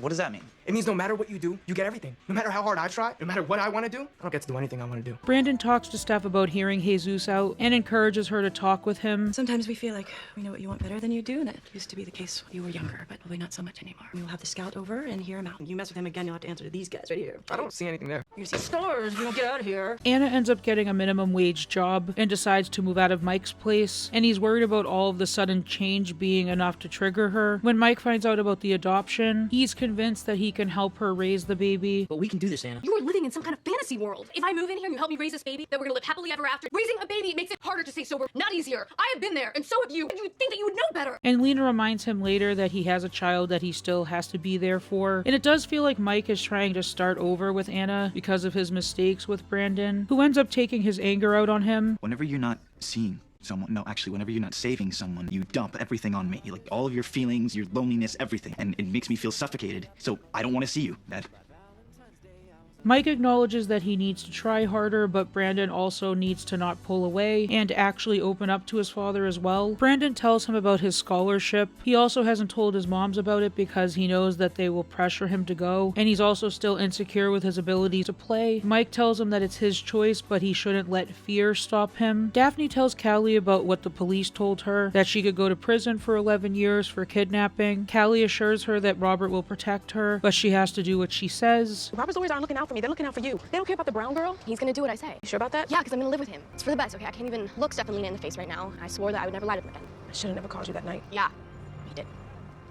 We already know the reasons why she won't go to Stef and Lena, because she doesn't want to get Brandon in trouble. She doesn't want Daphne to lose her child forever. Jude visits Jill hoping that he can convince them to drop the custody battle. He tells her about what he and Callie went through and that they're finally happy with the home they found. Then Stef and Lena, they took us in. They care so much about you and Callie. Finally found a home, and Callie still doesn't feel safe. We would never take Callie away from you. And if Callie does come to live with us, I hope you'll consider yourself a part of this family too. Jill tells him that if Callie moves in with them, that he will also be part of the family, which doesn't reassure Jude at all. Robert takes Callie and Jude to the new Girls United house, where Rita tells them that they were able to buy the house partly because of the fundraiser, but also because Robert paid the difference. Callie talks to Rita saying how she doesn't want to hurt Stef and Lena with her decision. I'm gonna go live with him. Well, you don't sound very happy about that. No, it's just, no, I'm hurting Lena and Stef. I hate that. Honey, you know, sometimes you gotta do what you gotta do. Steph later visits the Girls United house. Rita, we're devastated. She's doing this out of obligation or fear because she does not want to be taken out of our house. Or that's what she's telling you, so you won't get hurt. But wouldn't you be even more hurt if she told you she did feel a connection with Robert? He is her birth father.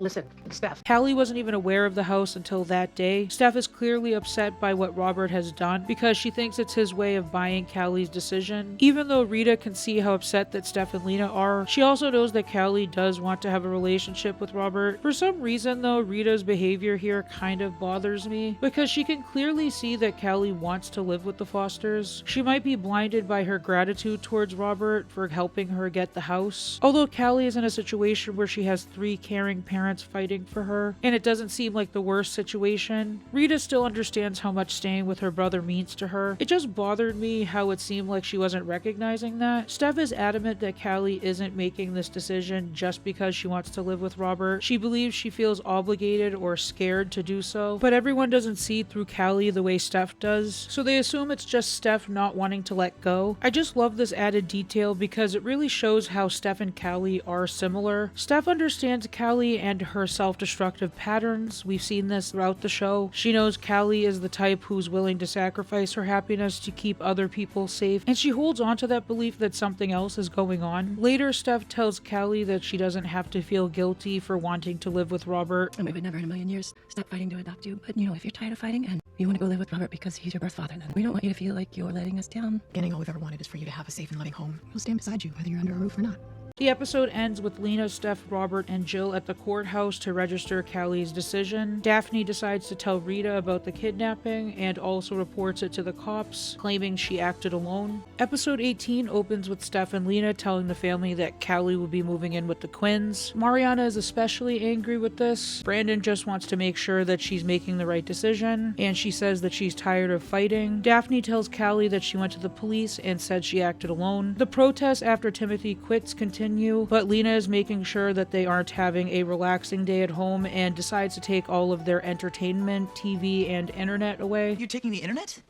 Can't do that. Yeah, I'm pretty sure this is unconstitutional. You're obstructing our attempt to organize, Mama. Monte's angry with the students, threatening suspension if they're not back at school the following day. Lena and Monte have a close talk with each other after Monte calms down about everything. I was 5 months pregnant, and just a few months ago, I wanted one so badly. I just feel like I'm being really selfish. I had a miscarriage. You need time to grieve, and it's not your fault. It helps. Timothy was our donor. Mariana admits to Brandon how they won't be a family if they don't live under the same roof with Callie. Brandon reassures her that even when they all move out and are doing their own things, they'll still be a family. Brandon is really persistent about going on this tour and even considers selling his grandfather's autographed baseball. After seeing how much Brandon contemplates selling it, Mike ends up buying it in order to keep it in the family. Jude ends up lying about another family camping trip when he doesn't want to go on another group date. I have plans with family. Well, what about Sunday? Perfect. Then we can still go to the pier all weekend. We're going camping. Didn't you just go camping? We're going again. Sorry. After Connor's father gets stuck on a business trip, Connor asks if he can stay the night at the Fosters and then catches Jude in a lie. Connor's father called and asked if he could spend the night tonight. Why? Because he's out of town on business and his flight got canceled. What happened to your family camping trip? Obviously, Jude wouldn't want to be around Connor noticing his feelings, and the fact that he doesn't want to see Connor dating someone else. That night, Steph and Lena talk about Connor and Jude. Steph finds it odd that Connor's father is now fine with him spending the night, just because he assumes that Jude is straight. She also catches on to the fact that Jude seems to have a crush on Connor. Then we get a cute interaction between Steph and Lena. No one ever seems to think I seem gay. Oh, unlike me, I guess. A copy of him doesn't exactly help. Well, I'm afraid I'm gonna have to arrest you then for perpetuating sexual stereotypes. You have to cuff me first. Oh, you'd like that, wouldn't you? You really think this is what Callie wants? She says it is. And we're supposed to just take her to word? I can't believe we're losing her. Jude and Connor play a game that they like, and it seems that the tension between them is broken when they're tossing a baseball in the backyard. Oh, sorry, that was an accident. Oh, yeah? Oh, no. Okay. Okay, I give up. They're interrupted by a text from Daria who wants him to come over, and Jude gets noticeably irritated. Close enough you want to come over. Do you? I mean, what else is there to do? You should go then, if you want to. No, it's fine. You don't have to. Whatever. Just go. Connor later goes to talk to him and tells him that he's not going over to Daria's, and Jude finally lets out his frustration with Connor. You kissed me, remember? In the tent? And then at the movie theater, you held my hand. And now all day you've been... I don't get this. I don't get you.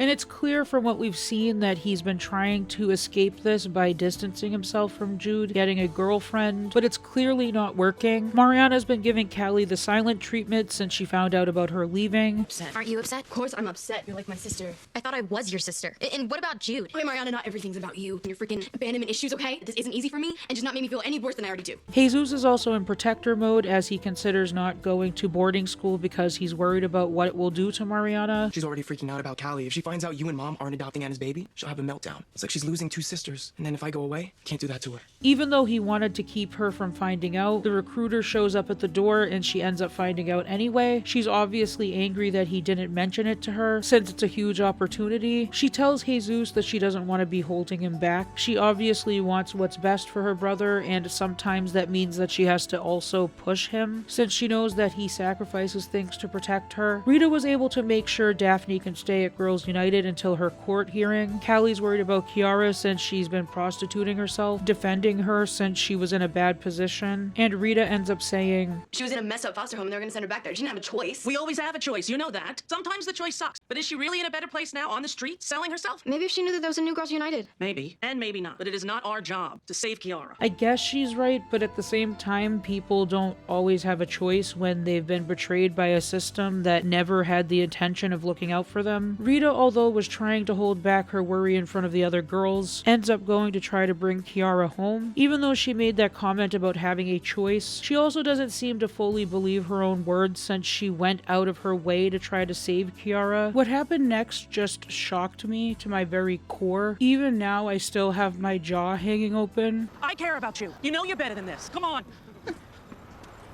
I said I don't do bitches. Get out of my face before I cut you. Thought I knew. I don't know you, bitch. Get out of here. Okay. Okay.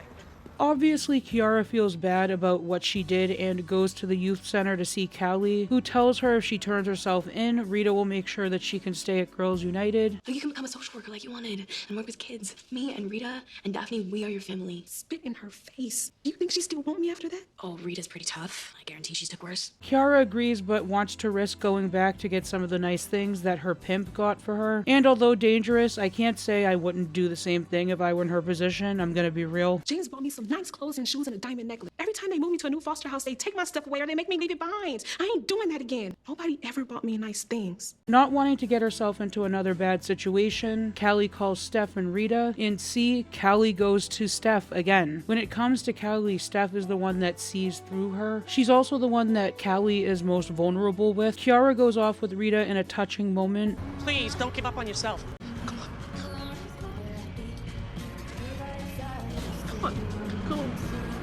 And Callie is at the point where she can't hold back anymore. This is also one of my favorite scenes from the show. I think it's so well performed by Maya and Terry. I just love the fact that Stef was sure that something was bothering Callie, and she had every right to be because she knows how much of a protector Callie is. Even in the first episode, she saw how far she went for her little brother. It just didn't make sense to Stef that she would just give in to living with Robert. You can see Callie hyperventilating as she tells Stef the raw truth about why she was afraid to tell them about Daphne. Don't be proud of me. Okay, what's going on? You need to talk to me. You need to talk to me now. Did something wrong I couldn't tell you because I was afraid. I lied again, and because I didn't come to you again, and because I messed up again. We see these insecurities she had, believing that there was a limit to Stef and Lena's love, that her behavior would ultimately push them away, and that they wouldn't want her anymore. And even when she's certain that she's found a family, this worry doesn't just go away. We see how hard it is for her to say, I thought that maybe that would mean that you wouldn't want me anymore. Like you would just finally give up on me. I just thought that if I left on my own, it wouldn't hurt as much as if you told me to go, but it does. Okay, listen. It hurts so much. Look at me. Nothing you can do is gonna make us not want you. You hear me? Nothing. Because that's what it was the whole time. Her fear of being rejected and abandoned. Back in episode 9 of the season, we saw Stef say to Callie, sometimes you just gotta let yourself fall apart, and there's no shame in that. Not even a little. And watching this scene, we finally see how Callie breaks down in front of Stef and doesn't put on the act of being strong. It feels cathartic. I could just go on and on about what I love about this scene, just from the way the characters say certain lines, like how Stef says, nothing you can do is gonna make us not want you. You hear me? Nothing. The way Callie lets out a sigh of relief when she hears those words from Stef. It's just such a good moment. Nothing, baby. Nothing. Come here. Come here. At home, Callie talks to Brandon and wonders if he hates her, and Brandon says this, I would give up the tour and just about anything else for you to be part of this family. Don't you get that by now? Just showing how much he cares for her and her well-being. Steph is now angrier than ever, and she ends up going to Robert's, which probably wasn't a good decision, but I can't say I blame her. And if you ever tell her to lie to us again, I swear. Look, I was just doing what I thought was best for my daughter. Your daughter. Yes, my daughter. All right, the judge has decided. We'll see about that. You're too late. Well, I'm not going down without a fight. Episode 19 starts with Mariana announcing that Jesus might be going to boarding school. She's also convinced that Stef and Lena aren't adopting the baby. Brandon also lost his scholarship because he waited too long to accept, but he gets offered a spot if he auditions. He's still insecure about his hand, and even though he's had some successes, he's not sure he can keep up like before. While at Mike's apartment practicing, Anna's upset because a letter she sent out to her parents got returned to her. She's been trying to make amends and they don't want anything to do with her. It's not the first one they've sent back. I'm really sorry I took that money from you. I shouldn't have done that. Shouldn't have. No, you were just trying to help your dad. He's a good man. I was lying. I don't remember why now. Your dad will be really happy you're playing piano again. Stef and Lena ask for another 180-day waiting period, but the judge is confused since recently Callie was asking to live with her father and now she's changing her mind. So he orders that Callie see Robert every other weekend, and we also see that Robert is more on board than you'd expect. Stef also tells Lena that they think they should have Callie get emancipated, since then she won't belong to the state, and then they can adopt her. Monte ends up interrupting before they can discuss more, and Stef invites her over for dinner. Since Mariana needed more dance members for the competition, she encouraged Emma to try out, and surprisingly Callie even tries out even though she's not good. She later tells Mariana that she doesn't want to be on the dance team, and Mariana is relieved by this, and tells Callie that she can be honest with her, and we get a sweet moment between the sisters. You can always be honest with me. I will honestly never do that sexy face again. I mean, this one? Yeah, no, it freaks me out. Because you know you won't. Stop it, you're gross. Jude invites Connor over to his house and is surprised when he finds Connor still close with Daria. He asks if he's still going to hang out with her, and he says yes, only because he doesn't want his father to suspect what's going on. It's such a sad situation, this scared 13-year-old boy that's discovering who he is, and he's forced into this position to treat the person he likes so coldly at times, pretending that they don't know each other because he's afraid of what will happen to him. It just makes me sad for kids that have to deal with bigoted parents. Even knowing that he doesn't want to see him with Daria, Connor invites Jude to TP a house with Daria and Taylor. During dinner, Monte reveals where she went to school, starting off wanting to be a lawyer and went to grad school for business. However, this happens when asked where she went to grad school. So I got my graduate degree in business. From where? From Yale. Wow. Princeton and Yale. Things get worse when Monte reveals how much Lena talked to her about things. Did the kids know he was your donor? I can see why you're so torn. About what? About adopting Anna's baby. Oh, we're torn?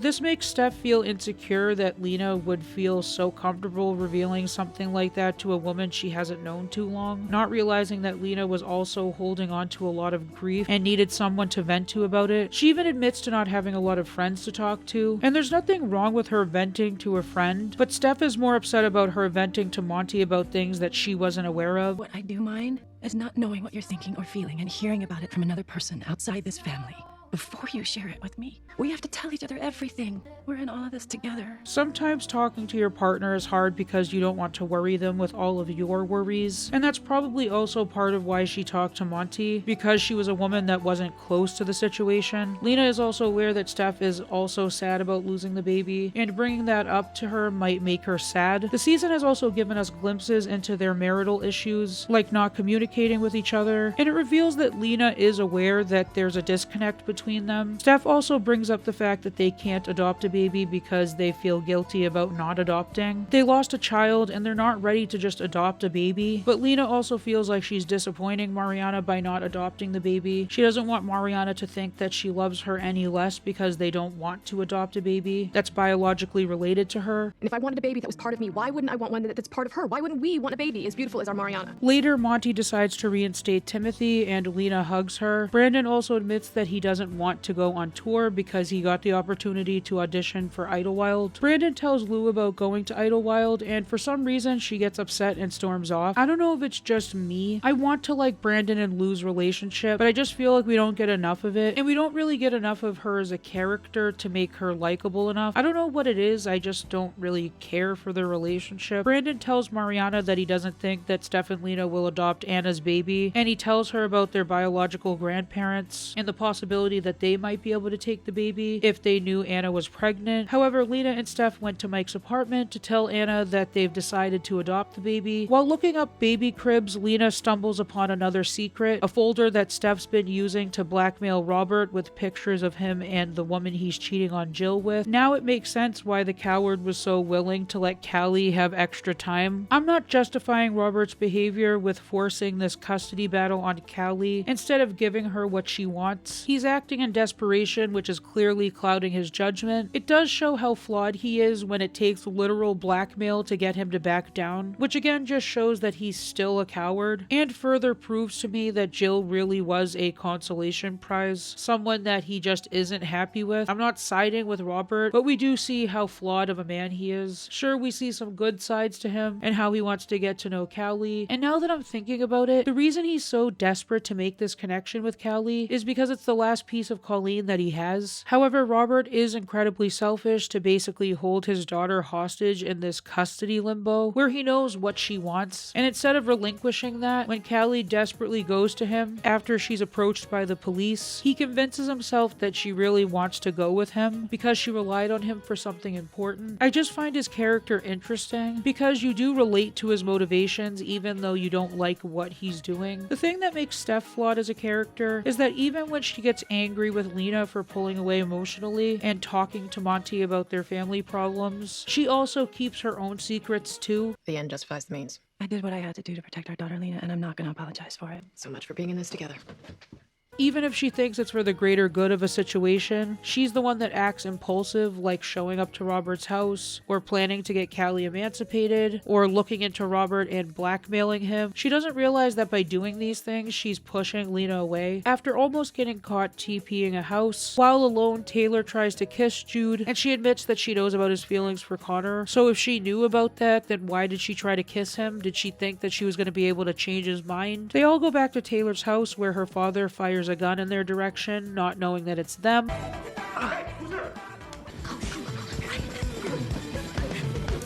The episode ends with Stef getting a call early in the morning. Episode 20 reveals that it was Connor that got shot in his foot. I remember the advertising for the last few episodes of the season, and they really wanted you to think that Connor died. There's only 2 weeks left before the heart-wrenching spring finale. We kissed, and now we're like...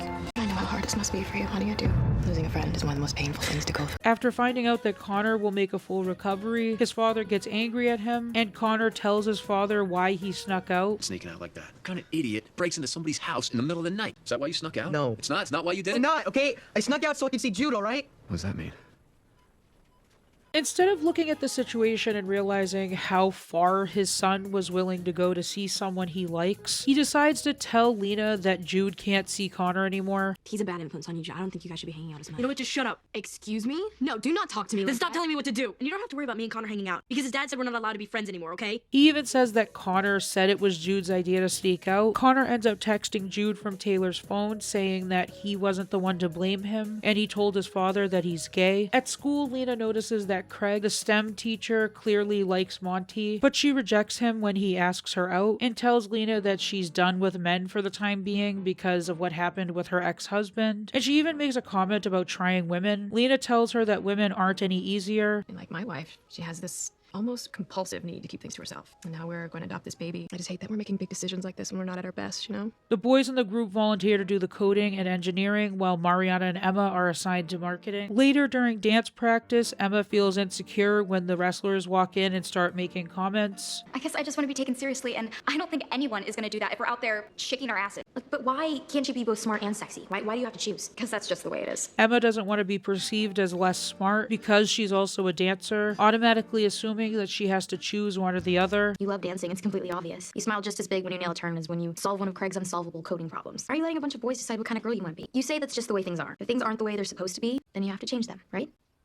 While trying to go forward with the emancipation, it's revealed that Callie somehow accrued $24,000 in credit card debt, despite never having a credit card. She now has to prove that someone stole her identity, or she won't be able to get off probation, and therefore she won't be able to get emancipated. It's kind of crazy all these hoops that she has to go through just to be adopted, and Robert is the main reason for this. They find out that the thief is buying high-end handbags, and Stef makes sure to catch him. We also learn that this is fairly common for foster children because they have easy access to their information. We also see Sarah again, the girl that Liam was abusing in season 1, and while looking through her bag, Callie finds credit cards with her name on them. Stef also arrests Liam while undercover, and we learn that he also used Sarah's name, ruining her credit, which encouraged Sarah to tell the truth about Liam. This gives Callie a chance to face Liam and get closure, knowing that she wasn't able to put him away because she told the truth about what happened. Then it occurred to me, maybe we could check her credit report. Stef said, he's not that stupid, is he? I said, no, but he is that selfish. Turns out she doesn't love you quite as much as she thought she did. She also told us about the sexual relationship. So it looks like you're going to jail, Liam, for a good long time. Since Mariana isn't aware that her moms changed their minds, she goes to meet her biological grandparents and asks them. She delivers the letter Anna wrote to them, and the grandfather even lies about who Mariana is when her grandmother walks out. I always wondered why they didn't come get us. They didn't want anything to do with us. Okay. I feel awful for that little baby. Mariana leaves but returns later to talk to them, and we learn that their grandparents didn't know about them until they were already adopted, since Anna must have completely removed herself from their lives. And by the time we even heard of you, it was too late. Why would she let that happen? She said she was glad we couldn't get our hands on her children, so we couldn't make them suffer. Always forgave her. I couldn't forgive that. Mariana tells them that Anna's sober and pregnant. Since Anna moved out of Mike's place, she's living at a motel, and Mike is worried, but Stef tells him that he needs to let go and accept that she's trying to take care of herself. You don't have to do this. You don't have to move out. Mike, we've been through this. I'll back off. I'll let you alone. Just stay. She's gonna grow up in a wonderful home with her brother and sister. It's the right thing. Mike gives Stef a bottle of pills and says that Anna left them behind. The pills end up not being Anna's, and it was really just an excuse to push Stef to go to where Anna was living, since it seems like it's a dangerous area.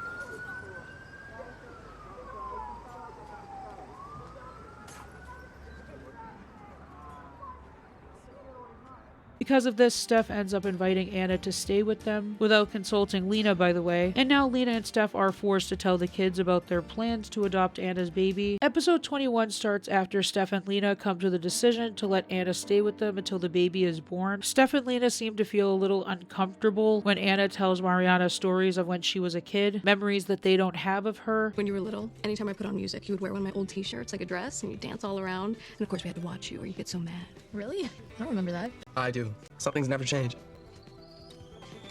Mariana has incorporated her knowledge of code into her dance routine by timing the lights on the costumes, change with the rhythm of the music. Stef tells Callie that she can't mention their plans to have her emancipated, and after finding out that Stef blackmailed Robert, there's already tension with Lena because of that, and now having Callie lie for the custody battle just makes things worse. After finding out about Jesus and Mariana too late, there's definitely some hesitation about Stef and Lena adopting the baby. Lena and Monte are worried about getting a grant for the school, and we're starting to see the type of relationship that's developing with them. We've already seen that Stef and Lena are having communication issues, and it's clearly getting to Lena, especially when she still continues confiding in Monte about stuff. Mariana and Anna have a nice conversation, and we see how impressed Anna is with Mariana's intelligence, especially since she was the opposite of how her daughter is, someone who is more determined, independent, and knows who she is. My mother was really strict with me. I was the only girl with 3 older brothers who could do no wrong. I mean, I know now that she was hard on me because she thought she had to be. I'm really glad you've been raised by 2 strong, independent women. I hope you know that you could do anything if you set your mind to it. Anna also talks about how she never even finished high school. This season has also brought up that Jesus is possibly going to boarding school. Are you serious about going to this boarding school? I think so. Why? I don't know. You have such a wonderful family and home, and I wish I hadn't left mine when I was 15. That's all. Sorry.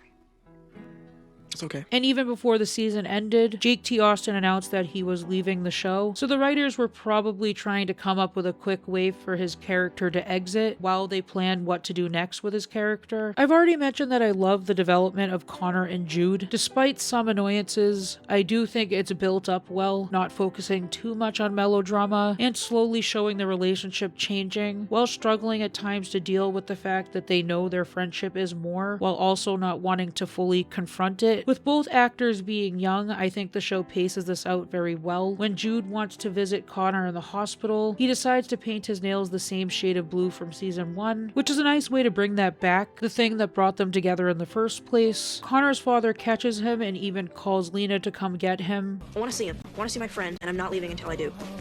Jude finally opens up to Lena about everything that happened. Losing a friend is one of the most painful things to go through. There were no girls in the tent on the camping trip. It's just us. We kissed, and now we're like... More than friends. Connor, he told his dad. While seeing her comfort Jude, you see Connor's father looking over, and some part of him is sympathetic, at least that's how I interpret it, but his pride can't handle the fact that his son is gay, and Lena reminds him of that. You can keep Jude outside the door as long as you want, as long as you're willing to stand watch. You're gonna keep all the boys outside the door? You could try, but trust me, if you do, you'll be the one who ends up getting shut out. I don't care that your son's gay. I just don't want mine to be. Connor's going to end up resenting him if he tries to keep Connor from every guy he might be interested in. He ends up letting Jude in to see Connor, and there's a really touching reunion between them. What's this? War paint. He even comes out to Callie later, who seems surprised by her brother's news. Connor, how's he doing? I saw him. He's good. But you saw him? I thought He's my boyfriend. Mariana ends up tripping over Jesus' skateboard, and now they need another dancer since their competition is coming up. Anna's parents show up and tell her that they'll help take care of the baby if she decides to not give her up for adoption. She clearly wants to keep the baby and get a second chance to raise a child clean and sober, but because Mariana wants Stef and Lena to adopt the baby, Anna rejects their offer. We want to help you. You can come in and stay with us? You should be with your family, Anna. So should your child. I can't. It's too late. Stef and Lena are taking her. Sorry. Jesus can see that Anna wants to keep the baby and tries to get through to Mariana. Callie goes over to the Quins, and we finally see Sophia again. She's been in treatment and going to therapy. I mean, it's a chemical imbalance, not something that I have to be ashamed of. It just made me feel so hopeless. Like, I was never gonna be normal. I know what it's like to feel hopeless, so I'm sorry. We also meet Robert's father, who's played by Patrick Duffy. I was first introduced to this actor through an old sitcom called Step by Step. It used to air on ABC Family. Seeing him on this just unlocked a memory in me, and for some reason I just decided to share that with you all. Anyway, Robert's father is overly strict and traditional. Your father tells me you're getting rid of Quincy. She loves to ride. I just think it's interesting the timing of all these changes. Callie, I mean you no offense. You're trying to get custody, aren't you? As if Sophia wasn't enough. I love having a sister. Sweetheart, you tried to kill yourself. Dad, enough. It seems like he was a difficult father to please growing up, and it gives us a chance to see how things were in Robert's family and how things ended up the way they are. Robert grew up afraid to stand up to his father and even gave up a woman that he deeply loved because of this. His father actually agrees that Callie should be adopted and calls Robert out for putting her through this. All the hell that she's been through because I wasn't there for her, because I didn't stand up to you. Forcing a young lady to come live with you against her will. I am not forcing. You can't turn back time. You've got regrets. Well, son, so do we all. This young lady is happy where she is. So why are you putting her through more hell? Callie and Robert talk later, and she tells him not to feel guilty about the fact that he didn't know about her. I'm mad at my mom. She was just doing what she thought was best for you. Yeah, but it wasn't. It's not that I don't love you. I do. It's just the Fosters, they're home and they feel like home. I want you to be a part of my life. Whatever happens, you can trust me, just know that. He ends up getting a call from his lawyers, informing him that Callie was planning on getting emancipated. Robert found out about the emancipation. This is exactly what I was afraid of. What do you think he's gonna do? There's nothing he can do. It's gonna be okay. Go inside, we'll be ready. If Robert goes to the judge with this, there is no question who's going to get custody of Callie. Brandon has to choose between going on tour or Idlewild. When Lou says that a scout from a record company heard their demo and is interested in seeing them, his choice becomes even harder, but he ultimately chooses Idlewild, and nearly missing his audition, he ends up making it in time. He's able to collect himself and play nearly perfectly, especially for someone that had their entire hand crushed. Over the season, we see Brandon struggling with his music playing ability, while also joining Matt's band and working toward getting back to how he used to be. And this audition shows us how far he's come from the first episode of the season. After learning that they got the grant for the school, Monte shows up at Lena's office with champagne, and Lena then unloads all of her stress to Monte. Monte is emotionally supportive, and this eventually leads to them kissing, and Lena doesn't immediately pull away. I'm just not excited about this baby. I mean, I know I'm gonna love her. Right now, all I feel is overwhelmed about everything, including my marriage. It's okay. Mariana comes up with a clever way to make sure they have enough dancers to compete. She ends up coding a digital replacement, which is pretty cool. Robert also decides to stop fighting for custody. Your Honor, we feel that Callie deserves a choice in this, and... They're right. I don't want to get emancipated, and I don't want to be my father, and I'm your dad, no matter what. I am officially withdrawing my suit for custody. While driving home, Anna goes into labor with the twins in the car, and as they drive to the hospital, another car crashes into them, and the episode ends with Stef being called to the scene, not knowing that it was Jesus and Mariana.